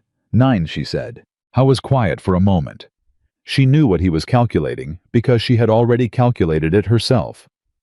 Without the canyon move, without the emergency preparations, without the water stores and the food supply management and the sustained effort that had been organized from her kitchen, the number would have been somewhere between 60 and 90 head, possibly more. That was not a ranch-ending loss at Redstone Valley's current size, but it was a wound the operation would have felt for years. You want me to say it? Cole said. She looked at him. I don't need you to say anything. I know you don't need it. I'm saying it anyway. He looked at the table for a moment. We would have lost 60 head, maybe more. The lower shelter was already failing by Thursday morning. Without the canyon, without the preparation, we were looking at a different accounting. He paused. That's because of you. What you did, and what you prepared, and what you knew that I refused to hear. I need to say that out loud. She sat with that for a moment. All right, she said. All right. You said it. I heard it. That's done now. She straightened the papers in front of her. The north pasture drainage. You wanted to start tomorrow. He stared at her for a beat. Then something moved across his face that might have been the beginning of genuine respect, not the surface kind he had given her in the kitchen when William Carter was watching, but the kind that came from watching someone refuse to use their advantage to diminish you. Tomorrow, he confirmed. They went back to work. It was Thomas Reed who brought the news that changed everything 4 days after the storm broke. He came into the kitchen on a Thursday morning, which was an ordinary enough morning. By that point, the drainage project was 3 days in and ahead of Cole's revised schedule. The south fence posts had been reset. The animals from the canyon had been moved back to better pastures as the weather lifted. The ranch was in recovery, and the recovery was going well, and Maggie had been feeling something she recognized cautiously as the early stages of sustainable change. Thomas came in with his hat in his hands and a look on his face that she had not seen there before. Thomas Reed had a composed face in the way of old ranch hands. He had lived enough to take most things without much visible reaction. What she saw on his face now was not composed. I need to talk to you, he said. And Cole, together. She looked at him for a moment. Sit down, she said. I'll get Cole. She found Cole at the barn and brought him back, and the 3 of them sat at the kitchen table with coffee that nobody drank. I need to tell you something I should have told you a year ago, Thomas said. He was looking at the table. He made himself look up and face them both. When I found the canyon last spring, when I found it and tried to tell Cole and got talked over, there was something else I noticed out there. Cole leaned forward very slightly. There was a section of the fence line on the western boundary, Thomas said. About a quarter-mile north of the canyon entrance. The fence posts were new, recently placed. The wire was new too. He paused. But the posts weren't on our boundary line. They were set about 30 yards inside it, onto Redstone Valley land. The kitchen was very quiet. Someone moved the fence, Cole said. Someone moved the fence, Thomas confirmed. Or put up a new one in the wrong place. Either way, it wasn't where the boundary markers say it should be. Maggie thought about the western boundary of Redstone Valley Ranch. She had walked that area in her visits to the canyon. She had noted the fence line in her notebook because the condition of the western fence was something she had intended to raise with William Carter. It was older than the fencing on the other 3 boundaries, replaced less recently, and she had noticed sections that needed attention. She had not noticed what Thomas was describing. She had stayed east of the canyon entrance on her visits focused on the spring and the shelter capacity and the animal management possibilities. The boundary fence was further north and west. "How far in?" she said. 30 yards best I can estimate. But the line runs. I paced it out last spring when I first saw it. It goes at least 200 yards before it turns south again." Cole was doing the math and she was doing it with him. 30 yards by 200 yards. That was not a minor encroachment. That was a calculated land grab done quietly with new posts and new wire in an area remote enough that nobody was likely to notice unless they were specifically looking. "Why didn't you tell me?" Cole said. His voice was controlled, but only just. Thomas met his gaze. "I tried. You were checking the calving schedule, and I said there was something at the western boundary. I wanted to show you, and you said to write it up and leave it with Dockery, and you'd look at it next week." He paused. "I wrote it up. I left it with Dockery. Next week there were 3 sick animals and a broken water pump, and you were dealing with the feed supplier problem, and I didn't push it." Cole put both hands flat on the table. He was breathing carefully. "Dockery," he said. "He filed it. Said he gave you the note. You may not have seen it. It was a busy month." Cole stood up abruptly, walked to the kitchen door, walked back, stood in the middle of the room with his hands at his sides. Maggie watched him work through it. The anger at the situation, the anger at himself, the specific misery of a competent man. Understanding how an organizational failure he was responsible for had allowed something serious to slip past him. 200 yards, he said. At minimum, possibly more. "Who owns the land west of our boundary?" Thomas hesitated. "That's what I want you to understand before I tell you. I've been thinking about this all winter, and I didn't know how to say it, and I should have said it sooner." He looked at his hands. "The land west of our boundary was listed as unclaimed federal land 2 years ago. But there's a filing in the county record office at Billings I checked last August when I went in for supplies, a new filing under a name I didn't recognize claiming a homestead there." "What name?" Maggie said. Thomas looked at her. "Elias Croft." She did not recognize it. She looked at Cole, who shook his head slowly. "Croft's been filing on land all over this valley," Thomas said. "I asked around. He's not actually farming or ranching any of it. He files the claim, moves the physical boundary markers, waits." He paused. "And then he sells the land to buyers who think they're getting clear title. The fence inside our boundary, that's not a mistake. That's preparation. He's going to try to sell what he's claiming is his land, which includes 30 yards of ours, to someone who won't know any different."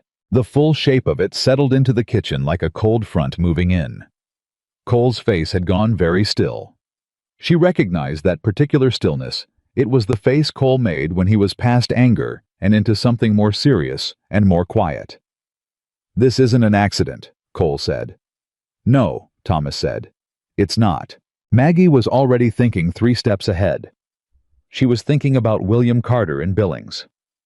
She was thinking about the notebook on the shelf behind her. Her notebook with 3 years of detailed records of Redstone Valley Ranch, including every boundary observation she had made, every fence condition she had noted, every dated entry that documented the state of the western boundary during her visits to the canyon. She got up and took the notebook from the shelf. She opened it to the section on the Western Canyon visits. October of last year, first visit. She had noted the fence condition she could see from the canyon entrance. Old posts, old wire, no recent disturbance.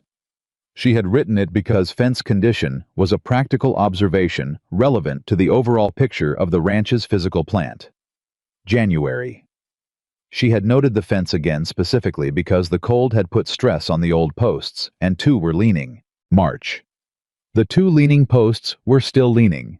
She had not gone further north than the canyon entrance, but she had documented that as of March, the fence in her visible range showed no new installation.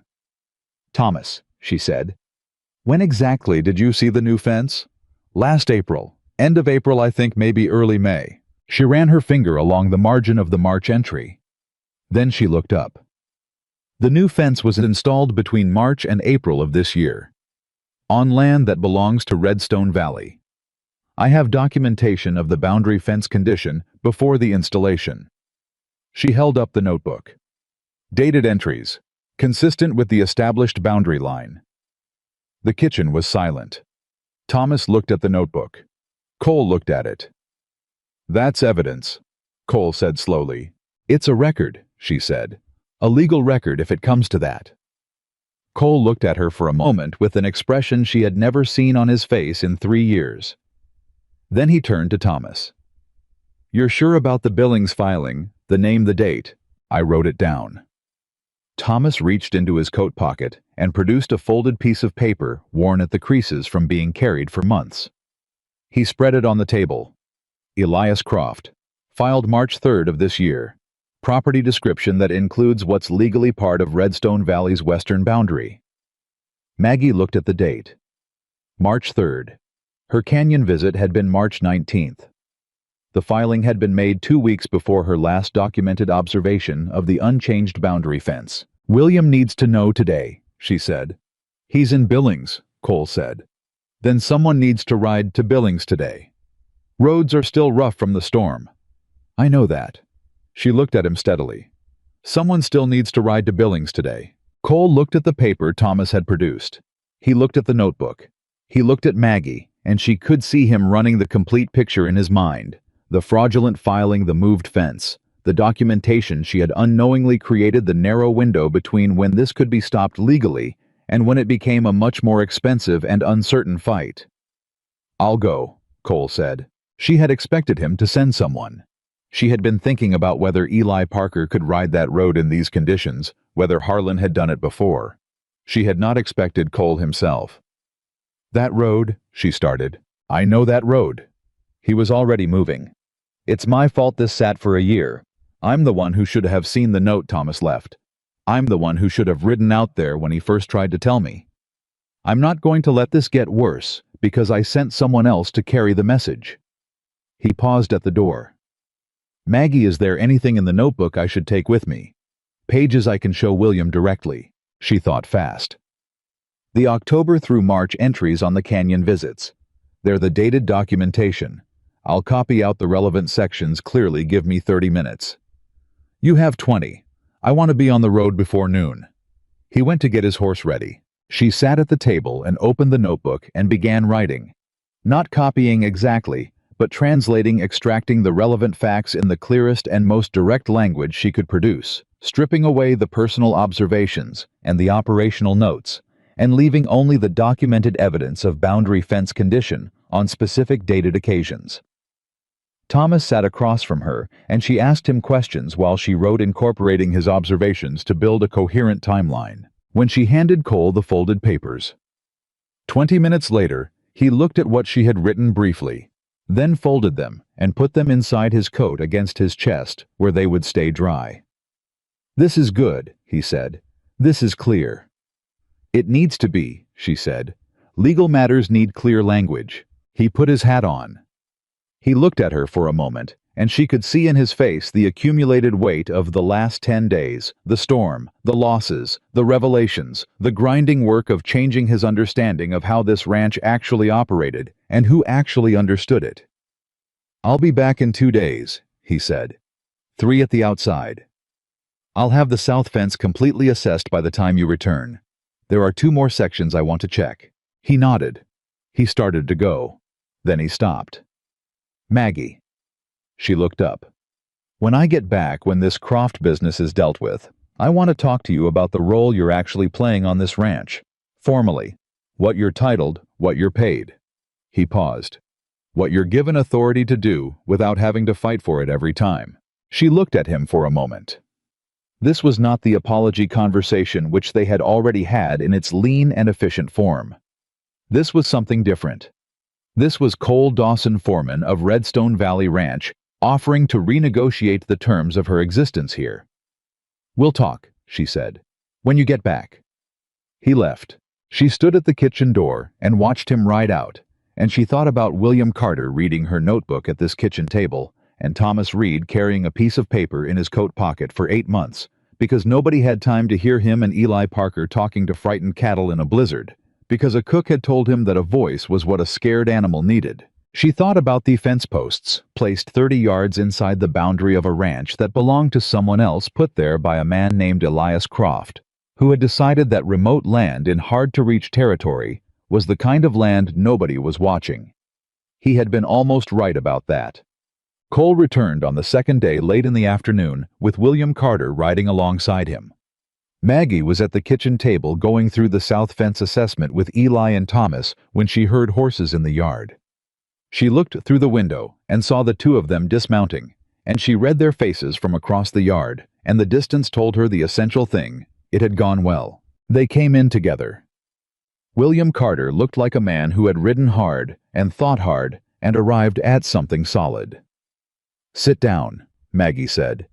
It was becoming a thing she said to everyone she noticed. It was the right thing to say.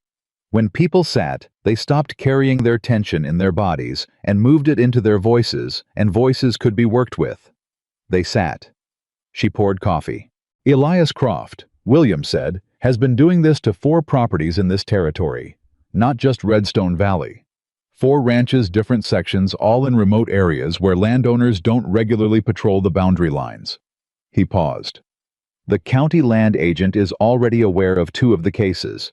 Ours is a 3rd, and the documentation we brought makes it the strongest." "The notebook entries," Maggie said. "The dated records of boundary fence condition showing no disturbance as of March, combined with Thomas's documented observation in April, combined with the county filing date of March 3rd, it establishes a clear timeline. Croft filed the claim before the fence was moved, which is the fraudulent act, and your records show the fence was unchanged after the filing date, which means the physical encroachment happened after the claim."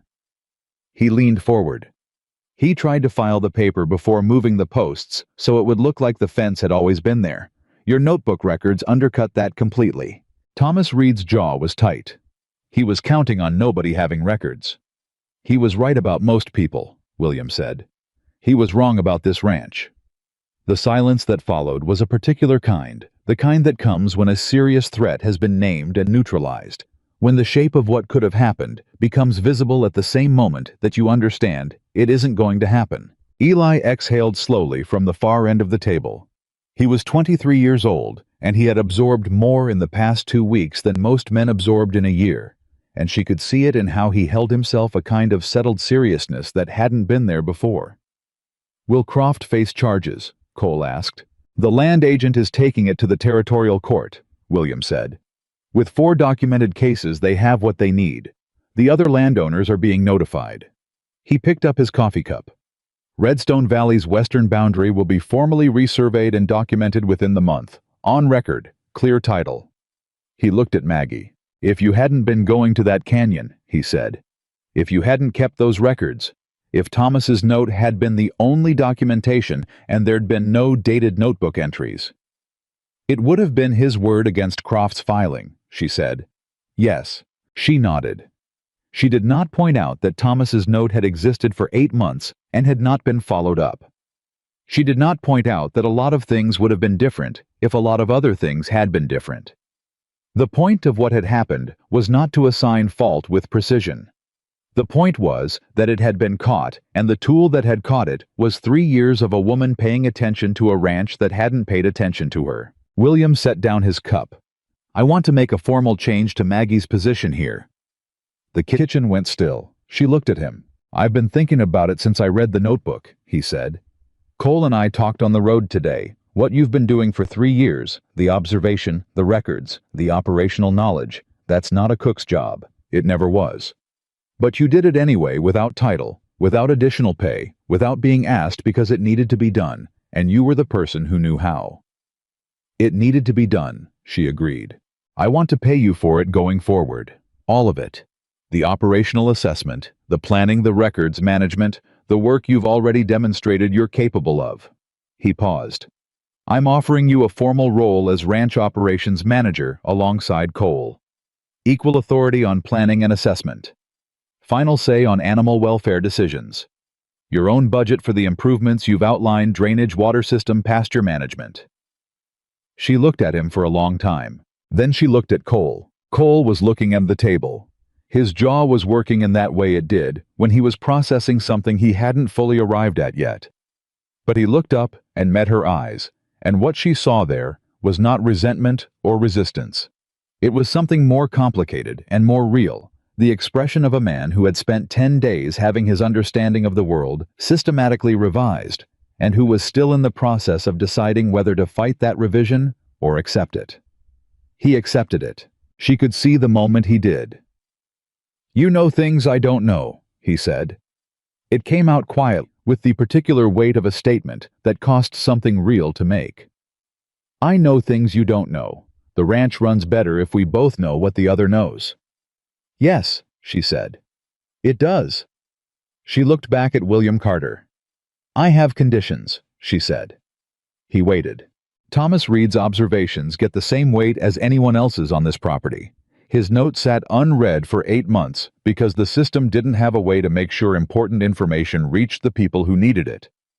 "I want a better system. Every worker on this ranch, every one of them, has the right to put an observation in front of the people who make decisions and the right to know it was received." William was nodding. "Done. The older hands, the ones who have been here long enough to know the land, I want their knowledge formally gathered, not just assumed or lost when they move on. Written down, part of the property records. Done. And Eli Parker." Eli looked up sharply from the end of the table. "He's been acting as something between a ranch hand and an operations assistant for the past 10 days, she said. "He learns fast, he listens, and he's not afraid to say a difficult thing in front of people who outrank him. That's not common. I want him given real responsibility to go with the real work he's already doing." William glanced at Cole. Cole looked at Eli. "You willing to take that on, son?" Eli Parker opened his mouth, then closed it. He was 23 years old, and someone had just told him in front of everyone that what he had been doing during the worst 10 days of his working life had been seen and valued. "Yes, sir," he said. His voice was steadier than his expression. She looked back at William. "Those are my conditions." "Agreed to all of them," William said without hesitation. "Anything else?" She thought for a moment. Not about what she wanted. She had known what she wanted for 3 years, and none of it had changed. She thought about what the ranch needed, which was what she had always thought about, and whether the two things now had enough room to exist in the same place. They did. "Nothing else," she said. "When do we start?" "We already have," William said. And in the kitchen, where she had cooked 22 men's meals every day for 3 years, where she had sat alone writing in a notebook that nobody asked to see, where a plate of biscuits had been knocked to the frozen ground on a Monday morning by a man who told her she was only a cook. Margaret Whitaker reached out and shook William Carter's hand across the kitchen table. Her hand was steady. Outside the ranch was beginning the long work of recovery. The south fence needed attention. The north pasture drainage was ahead of schedule. 74 cattle were back on proper pasture alive because of a canyon that only one person had bothered to find. There was work to do. There was always work to do. But now the work had her name on it. The North Pasture Drainage Project finished on a Wednesday, 2.5 days exactly, which was the number Maggie had given Cole when he proposed the East End approach, and she had split the difference between his estimate and her own. Cole did not mention this when the final section was complete. He did not need to. The look he gave her across the worksite said everything that needed saying, and she received it with the same economy. He had offered it a nod, nothing more, and then they both moved on to the next item on the list. That was how it worked between them now. Efficiently. Honestly. Without the performance that had characterized every exchange in the 3 years before the storm. The careful navigation around what couldn't be said. The elaborate pretense that the person with the most relevant information was not in the room. All of that was gone, burned away by 5 days of blizzard and the slow fire of Cole reading her notebook cover to cover 3 times before he stopped. She did not take pleasure in being right. She took satisfaction in the work being done, which was a different thing entirely, and she had understood the difference her whole life. The south fence was fully assessed and repaired by the following Friday. Eli Parker ran that project under Cole's oversight with Thomas Reed beside him, and he did it well, not perfectly, because he was still 23, and there were things you only learned by doing them wrong the first time, but well enough that Cole came back and told Maggie without being asked that Parker had a good instinct for prioritizing and ought to be given the full western boundary survey to manage when the resurveying team came from Billings. She agreed. She had already written it in the new log she had started, not the worn personal notebook, but a formal operations record, dated and signed, that would live in William Carter's office and be accessible to anyone on the ranch who needed it. The new log was her notebook made official, and the difference between the two documents was the difference between a woman speaking into empty air and a woman speaking into a room that had agreed to listen. The Elias Croft case moved through the territorial court faster than anyone had expected. The land agent in Billings had been building a case against Croft for the better part of a year on 2 other properties and Redstone Valley's documentation. Specifically, the dated notebook entries that bracketed the fraudulent fence installation within a provable window was the piece that locked the timeline shut. Thomas Reed testified in Billings in early December. He was gone 4 days and came back looking like a man who had put something down that had been heavy for a long time. "How did it go?" Maggie asked when he came through the kitchen door. "They believed me," Thomas said. He stood in the middle of the kitchen with his hat in his hands and the particular expression of a man who had not been fully certain they would. "The judge read your entries aloud in the courtroom. Read them out loud word for word with the dates." He paused. He said they were the clearest documented evidence he had seen in a land dispute in 15 years on the bench. She turned back to the stove. She breathed. "Good," she said. "Sit down. I'll get you something." He sat. She fed him. And the kitchen that had held so much of the weight of this story held that moment too quietly, the way it had held everything else. The first rancher arrived in January. His name was Frank Alderman, and he ran a cattle operation 12 miles north of Redstone Valley. He was a broad-weathered man in his early 60s who had been ranching Montana Territory since before it was properly organized, and he came with his hat in his hands and a directness that she recognized and respected. He had heard about the storm. He had heard about the canyon and the notebook and the drainage project and the Croft case. He had heard it from 3 different sources over the course of December, each account slightly different in the details but consistent in the essentials, and he had decided he wanted to hear it from the source. Cole showed him to the kitchen. Of course he showed him to the kitchen. The kitchen was where decisions were made at Redstone Valley Ranch now, and everyone in the territory who had heard anything about the past 2 months knew it. Alderman sat across from her and told her about a flooding problem on his south pasture that had been costing him 6 weeks of grazing every spring for the past 4 years. He told her about 2 water sources he wasn't sure he could rely on in a dry summer. He told her about a section of his upper range that he suspected was overgrazing but couldn't get the numbers to confirm it because he didn't have a systematic way of tracking it. She listened to all of it. Then she asked him 4 questions, each one building on his answer to the last, until she had a clear enough picture to say, "The flooding is a drainage issue, same as our north pasture. The water sources, you need to test them through a full seasonal cycle before you rely on them in a crisis. The overgrazing, you need someone walking that upper range every 3 weeks and recording what they see. That's not a big fix. It's a consistent one." Alderman looked at her for a moment. "How do I set up the record system?" She showed him.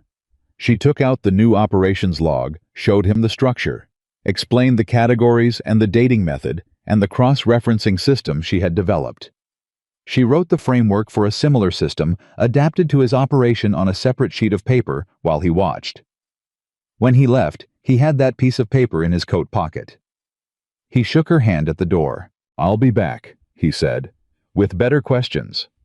"Bring them," she said. Cole was standing just inside the barn door when she came back across the yard. He had watched Alderman ride out.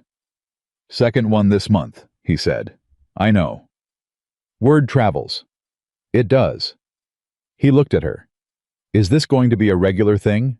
She considered it. She had been considering it since Alderman rode up that morning, and she had been considering it in a quieter way since the night in December, when William Carter had sat at her table and read her plan for what the ranch could be and said yes to all of it. She had been thinking about what the edges of this thing were, how far it extended, what shape it was taking. "I think it might be," she said. Cole nodded slowly, not unhappily. There had been a time not long ago when the idea of outside ranchers coming to Redstone Valley to consult the cook would have produced a very different reaction from him. That time was behind them both. "All right," he said. "I'll make sure there's room in the yard for horses." She almost smiled. "That's considerate of you." "I'm a considerate man," he said, and walked back into the barn. She stood in the cold for a moment and watched him go, and felt something she had not expected to feel for a long time after Daniel died, and the homestead went quiet, and she rode west with a mule and a cast-iron skillet. She felt at home. The twist came in February, and it came from a direction she had not anticipated. A letter arrived from Billings addressed to her. Not to William Carter. Not to Cole Dawson Foreman. To Margaret Whitaker, Ranch Operations, Redstone Valley. It was from a woman named Clara Beecham, who identified herself as the wife of a rancher 30 miles east. The letter was 2 pages written in a careful hand, and it said things that Maggie had to read twice before she fully understood them. Clara Beecham had heard about Maggie's notebook. Not from her husband. Her husband, she wrote, had heard about it and dismissed it as a story that had been exaggerated in the telling. The way stories about women doing extraordinary things often were in cattle country turned into something smaller and more manageable by the men who repeated them. Clara had heard about it from Alderman's wife, who had heard it directly from Alderman, who had sat in Maggie's kitchen and seen the notebook himself. What Clara wrote in her careful 2 pages was this: she had been keeping notes about her husband's ranch for 11 years. Records of weather patterns, water levels, cattle health cycles, pasture conditions. She had never shown them to one, because she had tried once in the 3rd year of her marriage, and her husband had taken the notebook from her hands and set it on the shelf, and said that he appreciated her concern, but that running the ranch was his job. The notebook was still on the shelf. She had kept filling it anyway. She wanted to know, she wrote, whether Margaret Whitaker had any thoughts on what a woman in her position might do with 11 years of documented ranch observations that her husband had never read. Maggie sat at the kitchen table for a long time after she finished the letter. Then she got up and went to find Thomas Reed. She found him at the western fence, which he had taken personal ownership of in the months since the Croft case, checking it, noting it, walking it in weather that most men avoided. She handed him the letter without explanation and watched him read it. He looked up. "There are more of them," he said. It was not a question. "There are more of them," she confirmed. He handed the letter back. He was quiet for a moment, looking at the fence line that stretched away from them across the hard winter ground, properly placed, now clearly documented its boundary, incontrovertible. "What are you going to do?" he said. "I'm going to write her back," Maggie said. "And I'm going to ask her to bring her notebook when she comes." Thomas looked at her with the expression he sometimes had, the one that meant he was seeing something clearly and was not surprised by what he saw just steady in front of it. "You're going to start something," he said. "Something's already started," she said. "I'm going to make sure it goes somewhere." She rode to Billings the following week and mailed her response to Clara Beecham, and she had 3 conversations while she was in town that she had not planned for when she set out: one with the land agent who had handled the Croft case, one with the territorial judge's clerk who had recorded Thomas Reed's testimony, and one with a woman at the dry goods store who had heard about the notebook and had thoughts of her own about ranch record-keeping that were worth hearing. She rode back to Redstone Valley with a fuller understanding of what was possible. Clara Beecham arrived on a Thursday in March, 11 years of notebooks packed in a leather satchel that she carried herself without help through the kitchen door of Redstone Valley Ranch. She was younger than Maggie by about 15 years, with the particular exhaustion of a woman who had been doing 2 people's jobs and receiving credit for half of one. She sat at the kitchen table and put the satchel in front of her, and looked at Maggie with an expression that was equal parts hope and the protective wariness of someone who had been disappointed before. "I don't know what I expected," Clara said. I've been carrying these for 11 years, and I don't know what I thought would happen when I finally showed them to someone." "Open one," Maggie said. Clara opened the first notebook. She smoothed the cover with both hands before she did it, a gesture so unconscious and so tender that Maggie felt it in her chest. The entries were meticulous. Dated, cross-referenced, consistent across 11 years in a hand that had grown more confident as the years went on. Weather patterns correlated against cattle health outcomes. Water level records across 4 sources on the property. Pasture condition assessments done seasonally with enough granularity that you could track the degradation of the North Field over 7 years and pinpoint the moment it crossed from manageable to problematic. Maggie turned pages in silence for several minutes. Then she looked up. "Your husband has not read any of this." "No." "Does he know you're here?" A pause. "I told him I was going to visit a friend." Maggie looked at her steadily. "Are you going to tell him what you did here today?" Clara's jaw was set in the way of a woman who had made a decision she was not entirely certain about and was committed to it anyway. "Eventually," she said, "when I have something to show him that he can't put on a shelf." Maggie nodded. She understood that. She had lived that. "Your North Water source," she said, turning to a specific page. "You've documented a 17% reduction in output over the past 4 years. That's not normal seasonal variation. That's a structural issue. The source is declining. If it fails in a dry summer, you have 2 alternatives based on what you've recorded here, and one of them is in better condition than the other." Clara stared at her. "I've been trying to tell Robert about the North source for 3 years. I know." Maggie turned another page. "Here's what you're going to do. You're going to write up a single summary document, 1 page no more, that states the finding, the evidence, and the proposed solution. Numbers only. No interpretation, no commentary, no personal observations.